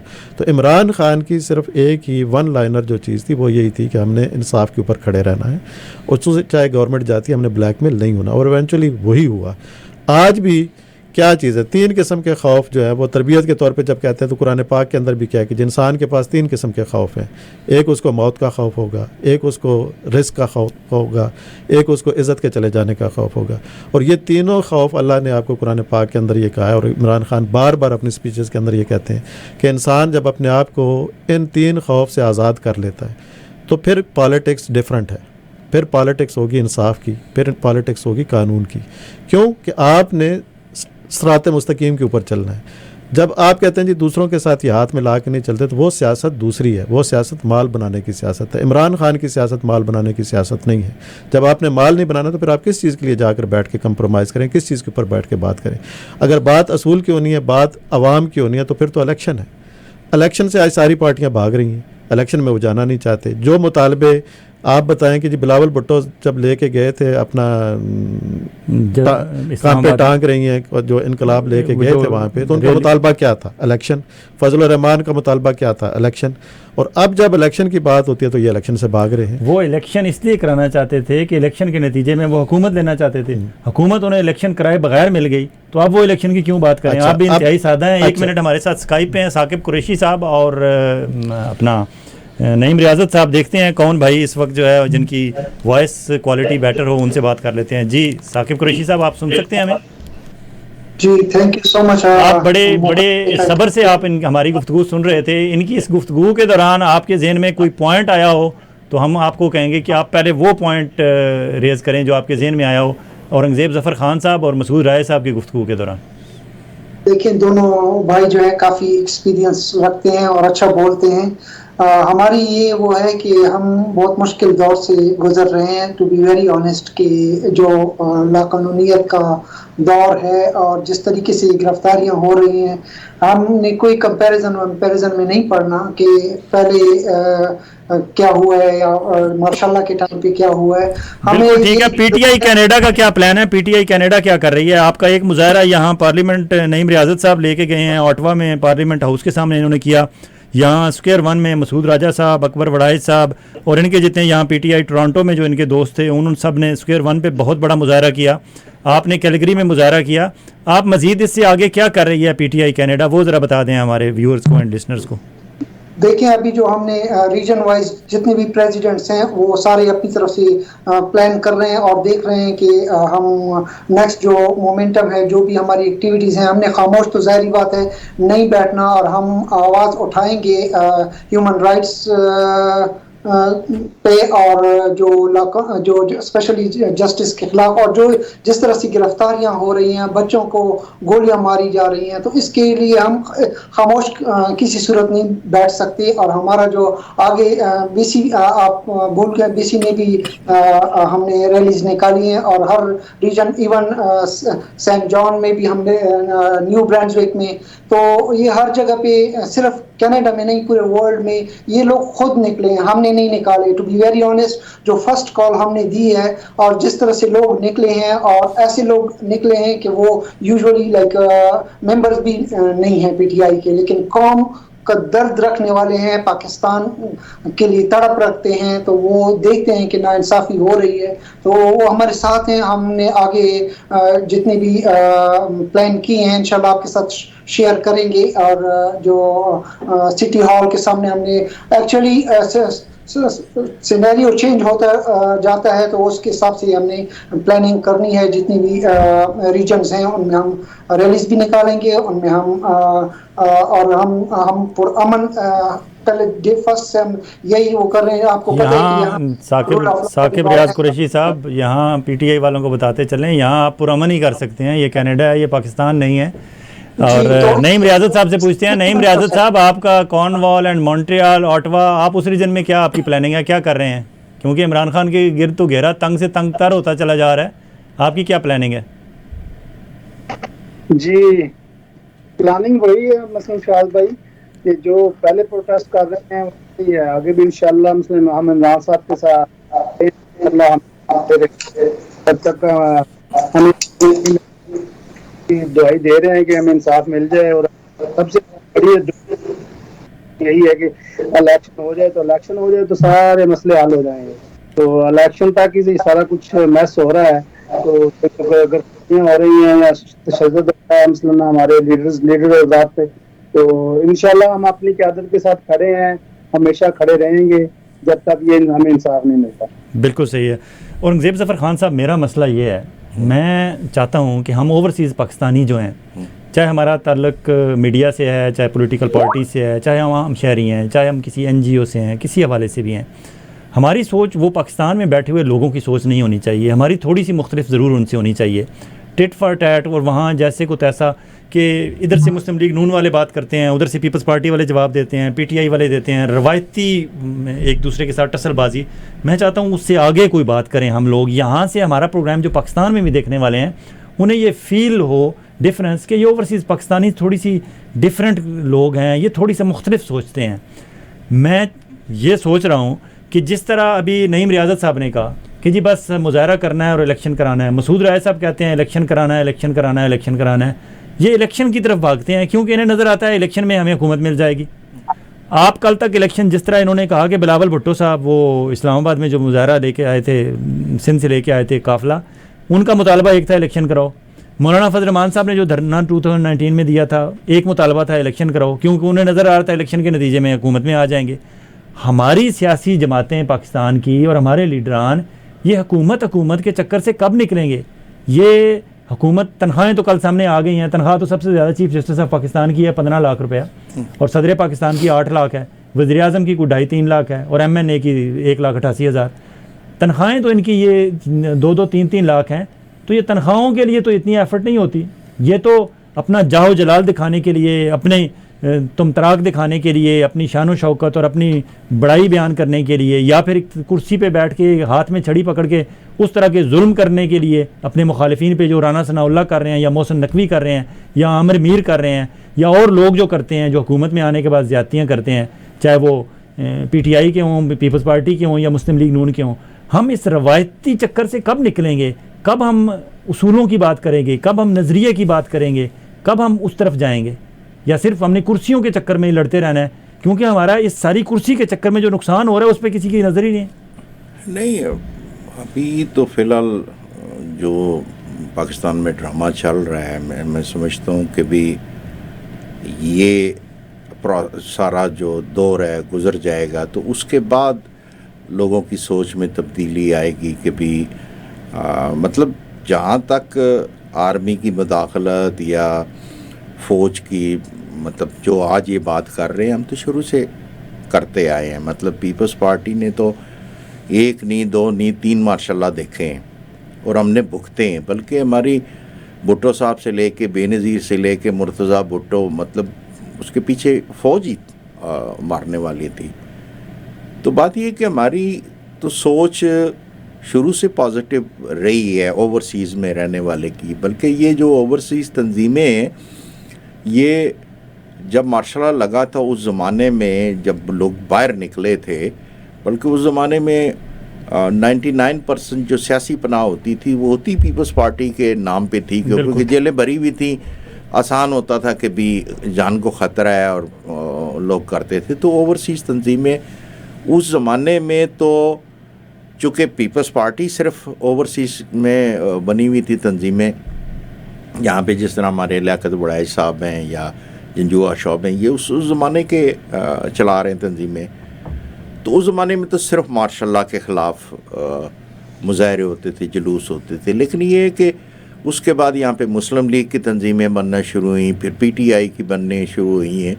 तो जब तक आपस में, वैसे तो मैंने, मतलब मुझे खुशी होती है कि जो हमारे यहाँ पे फंक्शन होते हैं पीपल्स पार्टी के, भुट्टो साहब की बरसी होती है या सालगिरह होती है, सारे आते हैं उसमें, तो सब आते हैं। बल्कि पिछली दफ़ा मुझे याद है कि PTI के कुछ दोस्त बैठे थे, तो वो साहब कहने लगे, हंसते हुए कहने लगे, यार मेरे सामने तो मेरे लीडर को गाला ना करो। तो मतलब यहाँ पे आपस में कम से कम गालियाँ गलत बात है, हाँ, इज्जत एहतराम तनकीद आप कर सकते हैं, कम से कम ओवरसीज़ में तो नज़र आता है। लेकिन इकट्ठे स्ट्रगल करने का वक्त वो अभी तो मुश्किल है, अभी नहीं आया, अभी नहीं आया। लेकिन मुझे उम्मीद है कि एक वक्त ज़रूर आएगा कि जब PTI के वर्कर दूसरों को बर्दाश्त करना सीख लेंगे, वो उस वक्त PTI सही मायनों में पॉलिटिकल पार्टी बनेगी। अभी तक तो वो फैन क्लब ही है। बिल्कुल ठीक है जी। मसूद राय साहब, ये एक तासर क्यों है PTI वालों के बारे में कि PTI वाले बहुत सख्त हैं, मिल के बैठना नहीं चाहते, हमसे बात नहीं करना चाहते। फॉर एग्जांपल अभी आपने गुफ्तगू सुनी इनसे कि प्यार अली लाना साहब ने किस तरह बेगम नुसरत भुट्टो को, एक ऐसी खातून जिसके हस्बैंड को कत्ल कर दिया गया, फांसी दे दिया गया, बाहर वो लोग आके बैठे हुए हैं जो उस सारी साजिशों में, उन सब में शामिल थे। और क्योंकि सियासत आगे चलानी है, पार्टी चलानी है, मुल्क का एक सिलसिला है, उसको चलाने के लिए प्यार अली लाना ने उन्हें कहा कि नहीं, आपको बाहर आना पड़ेगा और बैठना पड़ेगा और बात, क्योंकि यहाँ ज़िंदगी ख़त्म नहीं हो जाती और पॉलिटिक्स ख़त्म नहीं हो जाती, पार्टी ख़त्म नहीं हो जाती। आप लोगों में इतने बेलचक आप क्यों हैं? आपको ये बात क्यों नहीं समझ आती कि पीपल्स पार्टी के वाले बंदे के जेब में भी पाकिस्तान का कौमी शनाख्ती कार्ड है, मुस्लिम लीग की जितनी भी जमातें हैं A से लेकर Z तक, उनकी सब की जेब में भी पाकिस्तान का कौमी शनाख्ती कार्ड है। अगर ये बात समझ जाएं और आप इन लोगों से उठना बैठना और इनसे मिलना मिलाना शुरू कर दें, तो शायद आपके लोगों की स्टडी सर्कल और तरबियत और सिलसिला वो शुरू हो जाए। माँ के पेट से कोई ना सीख के आता है, ना कोई पार्टी सीख के आती है। वक्त के साथ लोग लर्न करते हैं और आगे जाते हैं। आप लोग क्यों इतने ज़िद्दी हैं? फ़याज़ मौलाना साहब, पहली बात आप इस चीज़ को समझने की कोशिश करें कि जी जब भी ये इल्ज़ाम आता है कि जी PTI वाले बैठना नहीं चाहते, तो ये तो मैं समझता हूँ कि जी इंतहाई बोगस किस्म का और गलत इल्ज़ाम है। इमरान खान कहते हैं मैं नहीं बैठूंगा, बल्कि इमरान खान कहते हैं मैं चोरों के साथ नहीं बैठूंगा। मुझे बात कर रहे थे ना, फिर भाई चोर तो तब होगा जब अदालतें मौजूद हैं, अदालतों से साबित करेंगे कौन कौन चोर है, उनको नायल कराएं और पॉलिटिक्स से अलग करें। आप नायल तो करा नहीं सके, 4 साल हुकूमत में रहे, चोर डाकू चोर डाकू चोर डाकू, हुकूमत में भी चोर डाकू कहते रहे। हुकूमत में आने का जवाब भी आपका ये था कि चोर डाकू, हुकूमत में भी चोर डाकू, हुकूमत में जाने के बाद भी चोर डाकू। भाई पब्लिक कहती है ये चोर डाकू के इल्जाम ना लगाएं, प्रूव करें कौन चोर है कौन डाकू है, उनको सियासत से आउट करें, नायल कराएं, ठीक, बाकियों के साथ बैठ के बात करें। चलें, बिल्कुल बिल्कुल आपने सही बात की। अच्छा, अब पहली बात तो ये कि चोर और डाकू जो है तहरीक इंसाफ ने तो उनको कहा नहीं, हमसे पहले ये खुद एक दूसरे ढोल अच्छा आपने पीटा है, ठीक है ना, हमसे पहले इमरान खान की शायद आवाज अच्छी है, अच्छा हमसे पहले अंदाज बयान करने का हमसे पहले आपने ढोल आपने तहरीक इंसाफ आई है इन दो पार्टियों के अंदर से निकल के, ठीक है। और वो क्यों निकल के आई? क्योंकि जाहिर है कि जब ये आपस में अल्टरनेट के तौर पर आई है, अल्टरनेट ना तीसरी कुव्वत बन के आई है, ठीक है, और अंदर से ही आने थे पाकिस्तान के लोग, बाहर से तो नहीं आने थे। अच्छा, जब वो आए हैं तो उसमें चीज़ क्या थी कि जी PTI का मौक़िफ़ क्या, अपना पीपल्स पार्टी का मौक़िफ़ था कि भाई वो ज़िया की बाक़ियात हैं, उन्होंने मुल्क को लूटा है और उन्होंने जो है वो कभी आइन की पासदारी नहीं की, और वो बेसिकली मार्शल लॉ की पैदावार है। और हम जो है लेकिन आज वही ज़िया की बाकियात इस वजह से, क्योंकि आप किसी के साथ किसी को साथ बिठाना नहीं चाहते, किसी से बात नहीं करना चाहते, जी, और आप अपने आप को अकेले कुल समझते हैं, वही ज़िया की बाकियात और उनकी गोद में जाके बैठी हुई है आपकी वजह से, आप उन्हें परे धकेलते रहे। बात तो कर लूँ अच्छा, उसके बाद क्या हुआ कि भाई जब वो उनके खिलाफ और ये उनके खिलाफ, इमरान खान क्या बात लेके आया? इमरान खान ने कभी आज तक कहा कि मैं किसी के साथ नहीं बैठना। वो बैठना चाहता है, लेकिन बैठना किस चीज़ के लिए चाहता है? बैठना चाहता है मुल्क की बेहतरी के लिए और अवाम की बेहतरी के लिए। अगर आप उस टॉपिक पे कोई बात करना चाहते हैं तो हम बैठने के लिए तैयार हैं, लेकिन जब आपके पास जाकर बैठें और आप ये कहें कि जी NRO की बात करें, आपके पुराने केसेस के ख़ात्मे की बात करें, आप कहें कि जी नैब कवानीन को बदलने की बात करें और उनको बदल के हमें कवर अप दे दें, जो पीछे गुजर चुका है, जो हम कमा के खा के हड़प करके बैठ चुके हैं, उसके हिसाब किताब की बात ना करें, तो फिर अगर उस पर बैठना है तो वो तो पाकिस्तान तहरीक इंसाफ उसके लिए तो नहीं बैठी हुई कि जी वो आपके जितने भी डर्टी मामलात हैं उनके ऊपर पर्दा डाल दें। हाँ, आप अदालतों के अंदर फ्री एंड फेयर ट्रायल के अंदर जाएं और उनको जो है वो क्लियरेंस लेके आएँ। अभी जो किया है इन्होंने, आते ही साथ क्या हुआ, अपने बनाए हुए केसेस जो खुद बनाए थे एक दूसरे के खिलाफ, उसी के ऊपर नैब की तरामीम करके सबको ख़त्म करवा के बैठ गए। अब इस चीज़ के ऊपर अगर आप कहें कि जी तहरीक इंसाफ इनके साथ नहीं बैठना चाहती, तो बिल्कुल नहीं बैठना चाहती, क्योंकि हमारे ही तो मामला ही यही है कि भाई ये करप्शन के ऊपर इंसाफ और एहतसाब होना चाहिए, तो यही तहरीक इंसाफ है। अगर उससे हटकर अगर आप आवाम की बेहतरी, आज बैठे कि 1 साल हो गया है, मुझे ये बताएं कि जी ये तो आए थे महंगाई ख़त्म करने के लिए, महंगाई ख़त्म हो गई है, आवाम को कोई फ़ायदा मिला है? तो ठीक है, तो इस पूरे 1 साल में मेरे भाई भी बैठे हैं, ये मुझे बता दें कि जी आवाम की बेहतरी के लिए क्या काम हुआ है। अगर आवाम की बेहतरी के लिए कुछ किया आपने, आवाम की बेहतरी के लिए अगर कोई काम हुआ होता तो क्या आवाम आज तहरीक इंसाफ के साथ खड़ी होती और इनको इलेक्शन से इस तरीके से भागना पड़ता? कभी ना भागना पड़ता, ये इलेक्शन के अंदर बहुत पहले आ चुके होते। तो तहरीक इंसाफ ने अपना नज़रिया, अपना बयानिया आवाम तक पहुंचाया और आवाम समझ चुकी है, आवाम को तो पता लग गया है कि भाई दोनों तरफ। और उसके बाद 13 पार्टियां और 13 पार्टियों के साथ अब इस्टेब्लिशमेंट भी, अब सारे के सारे इस्टेब्लिशमेंट के अंदर भी अगर आप ये देखें तो अब जर्नैलों को क्या प्रॉब्लम है? जर्नैलों को भी प्रॉब्लम उनके प्लाट्स हैं, उनके DHAs हैं, उनकी जो वहाँ पे इंटरेस्ट है वो है, और उनके प्रोटेक्टर इस वक्त कौन है? या आसिफ जरदारी है, या नवाज शरीफ है, या शहबाज शरीफ है, या वो खुद हैं। तो ये सारों ने जो मिल के एक पूरे का पूरा इत्तेहाद अलग से बनाया हुआ है, और जिसके खान साहब ने इस्टेब्लिशमेंट को भी कहा है कि आप अपनी पार्टी एक रजिस्टर्ड कर लें, प्रॉपर तरीके से आ जाए, ताकि सबको पता हो कि भाई ये इस्टेब्लिशमेंट की पार्टी है, फिर किसी का इलेक्शन होगा, इलेक्शन नहीं होगा तो फिर देखेंगे। तो कहने का मतलब ये कि इस वक्त जो पाकिस्तान की ज़रूरत है वो ये अक्रॉस द बोर्ड एहतसाब की ज़रूरत है, और आप सबको एक सिस्टम के अंदर लेके आप यहाँ हम इन मुल्कों में आकर बैठे हुए किस चीज़ के लिए बैठे हुए? सिर्फ एक ही चीज़ है ना, कानून की अमलदारी है। आपको और मुझे ये पता है कि जी मुझे जब तक मैं कुछ गलत काम नहीं कर रहा मुझे कोई नहीं छेड़ेगा। वहाँ पे क्या आप इस चीज़ की गारंटी ले सकते हैं? आज आपका तो घर महफूज नहीं है। और दूसरी चीज़ ये है कि जी ये कहते हैं इज़्ज़त सिर्फ और सिर्फ किसकी है? जो पावर के अंदर बैठा हुआ उनकी इज़्ज़त है। आपकी और मेरी वहाँ पे तो कोई इज़्ज़त है तो बता दें।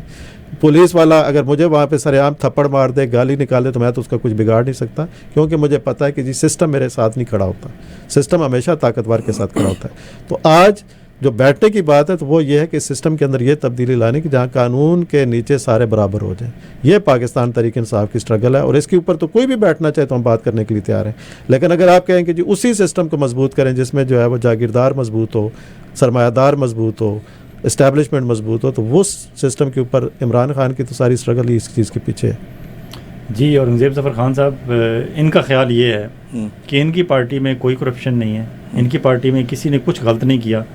आपकी पार्टियों में, पीपल्स पार्टी और मुस्लिम लीग नून में, क्योंकि अब आप इकट्ठे हैं तो मुस्लिम लीग नून को भी शायद आपको थोड़ा थोड़ा डिफेंड करना पड़ेगा। PDM में आप हुकूमत में हैं, वज़ारत ख़ारजा आपके पास है, और बड़ी इंपॉर्टेंट वज़ारतें आपके पास हैं, आप इंजॉय कर रहे हैं हुकूमत।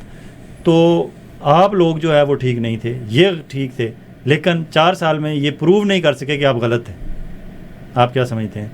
आप भी कुछ नहीं कर सके। आप आए थे महंगाई के ख़िलाफ़, महंगाई तो बढ़ी है आपकी हुकूमत, PDM की हुकूमत आने के बाद, और पीपल्स पार्टी अजीब इंजॉय कर रही है कि हुकूमत में है भी और नहीं भी। फ्रंट पे आपने वज़ीर ख़जाना इसाक डार को रखा हुआ है, फ्रंट पे वज़ीर दाखिला आपने मुस्लिम लीग नून को रखा हुआ है।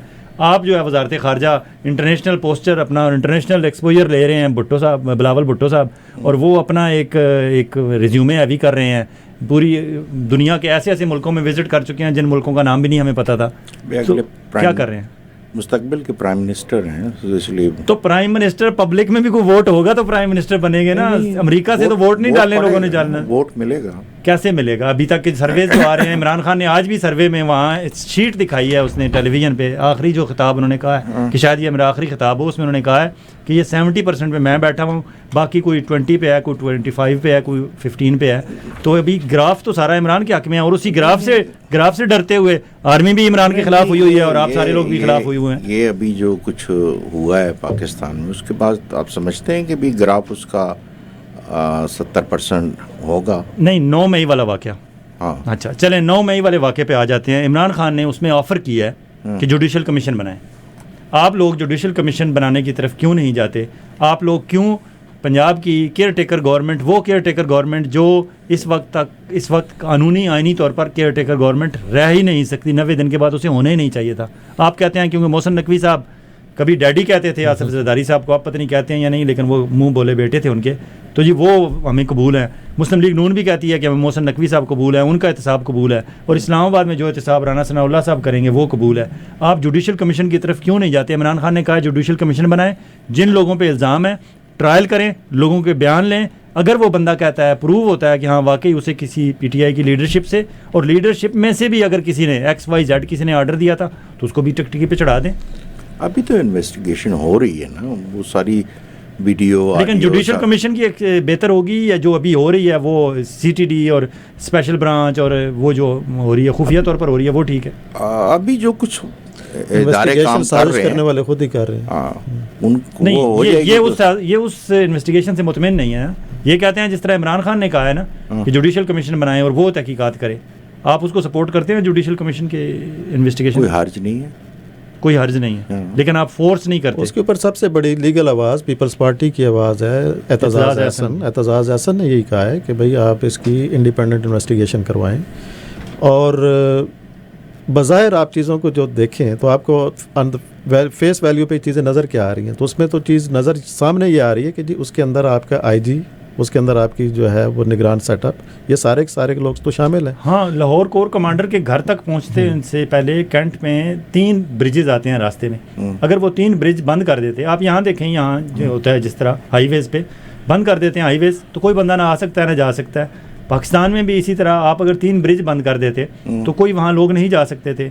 इसके अलावा आपको खुद पता है, आप डेहरी हसनाबाद पिंडी 1 किलोमीटर, इस्लामाबाद में आपका रेड जोन है, रेड जोन में नहीं हो सकते। तो ये इनका ये जो इल्ज़ाम है उसमें वजन है कि फैसिलिटेट किया गया है, और फिर वो वीडियोज़ आई हैं कि आर्मी के ट्रकों से सिविल कपड़ों में लोग उतर के पब्लिक में शामिल हुए हैं। देखिए फैसिलिटेट इनके ये तो आप इनके बारे में कहते हैं कि ये ट्रेंड नहीं है। अगर ये इस तरह के फ़ैन क्लब के लोग, बिल्कुल बचूंगड़े से थोड़ी कम उम्र लोग जिनकी कोई तरबियत ही नहीं है, ये इतना बड़ा काम कर सकते हैं?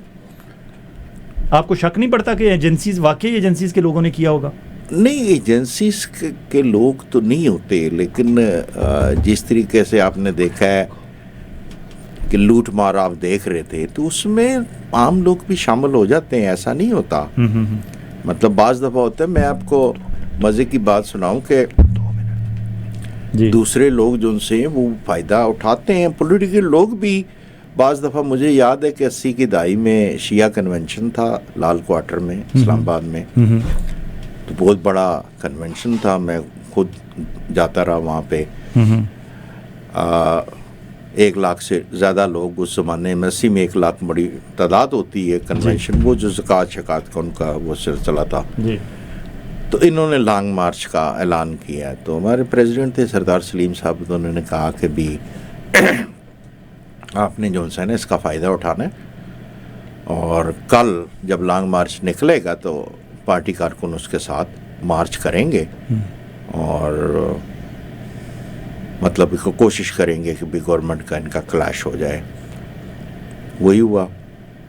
जो शिया कायदीन थे वो बार बार लोगों को कह रहे थे कि भी पुरअमन रहना है, किसी ने कोई वो, किसी के हाथ में कोई लाठी डंडा नहीं था। तो जब लाल क्वार्टर से वो निकला है जुलूस, लेकिन हमने तो ज़िया को डिस्टर्ब करना था ना किसी तरीके से, उसकी गवर्नमेंट को, तो वो उस ज़माने में तो लोगों को इकट्ठा करना भी बहुत बड़ा मसला होता था।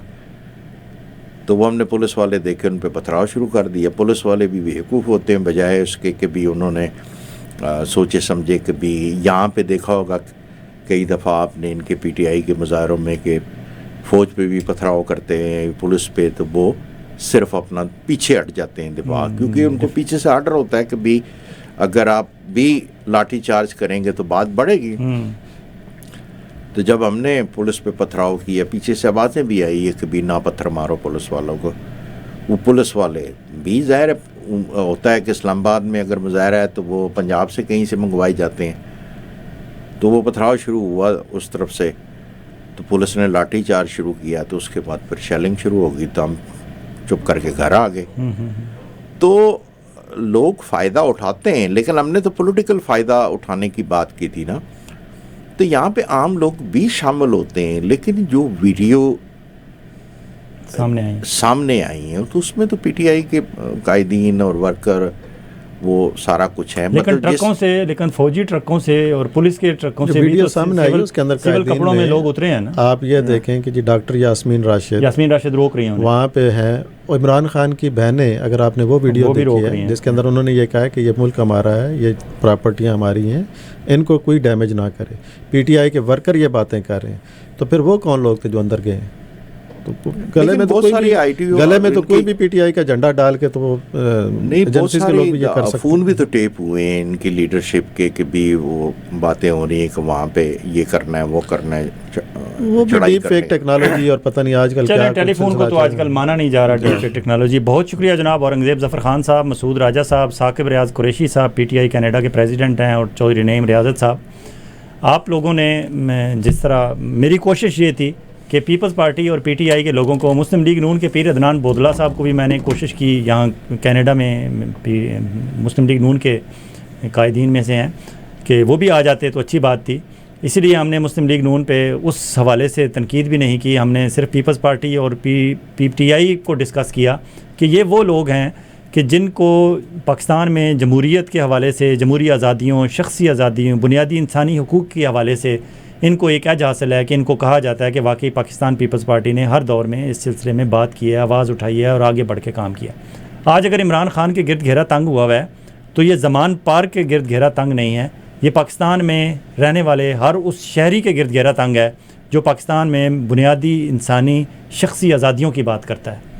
और इमरान खान के ख़िलाफ़ घेरा तंग करते करते बात यहाँ तक पहुँच गई है कि अब चीफ़ जस्टिस ऑफ पाकिस्तान को भी ये अपील करनी पड़ रही है कि मिल बैठ के कोई मामले का हल निकालें। और फिर कोर कमांडर्स का स्पेशल कॉन्फ्रेंस जो होती है उसमें चीफ़ ऑफ आर्मी स्टाफ भी ये कहते हैं कि बाहमी इत्तफ़ाक़ राय से कोई हल निकाला जाए। अब आरिफ अलवी जो प्रेसिडेंट ऑफ पाकिस्तान है, उन्होंने भी कहा है कि सब गहरी सांस लें, ठंडी सांस लें, और इस दौरान उन्होंने पाकिस्तान में जितने सफ़ीर हैं उनसे डिप्लोमेटिक कोर जो है पाकिस्तान में मुख्तलिफ़ मुल्कों के सफ़रा से भी उन्होंने मुलाकात की है। यकीनन वो उनसे सूरत हाल पूछते होंगे तो प्रेसिडेंट ऑफ पाकिस्तान ने उन्हें सूरत हाल बताई होगी। अब शायद वो जो लीबिया और सीरिया और सऊदीया और बाहर के जो हमारे दोस्त ममालिक हैं वहाँ तक रिपोर्टें जाएंगी तो वहाँ से भी अब असर रसूख इस्तेमाल होगा। और मुझे लगता है कि इमरान खान ये जो आखिरी वक्त तक डटा हुआ है, इसका शायद कोई फ़ैसला इमरान खान के हक़ में आ जाए, क्योंकि इमरान खान की बेतहा मकबूलियत को देखते हुए ना फ़ेडरल गवर्नमेंट में ना पंजाब गवर्नमेंट में इतनी हिम्मत है कि उन्हें हाथ लगा सकें। हाँ, अगर GHQ वाले हमारे आसिम मुनीर साहब और उनकी टीम अगर मुत्तफ़िक हो जाए इस बात पे, हालांकि इस वक्त तक की इतलात ये हैं कि वो भी इस बात पे मुत्तफ़िक नहीं हैं, अगर वो मुत्तफ़िक हो जाएं तो शायद वो इमरान खान पे हाथ डाल सकें, लेकिन अब तक की इतलात तक वो भी मुत्तफ़िक नहीं हो रहे। इस सारे अमल के दौरान नुकसान हमारा इकनॉमिकली हो रहा है पाकिस्तान का, डेली हमें करोड़ों नहीं अरबों का नुकसान हो रहा है। इस नुकसान को बचाने के लिए खुदारा इकट्ठे हो जाएँ, मिल बैठें, अपना और अपने गिरदोनवा के लोगों का इसी तरह ख्याल रखिएगा जिस तरह आप चाहते हैं कि आपका ख्याल रखा जाए। आइंदा हफ्ते चंद और मुअज़्ज़ज़ मेहमानों के साथ आपकी खिदमत में हाज़िर होंगे। खुदा हाफिज़।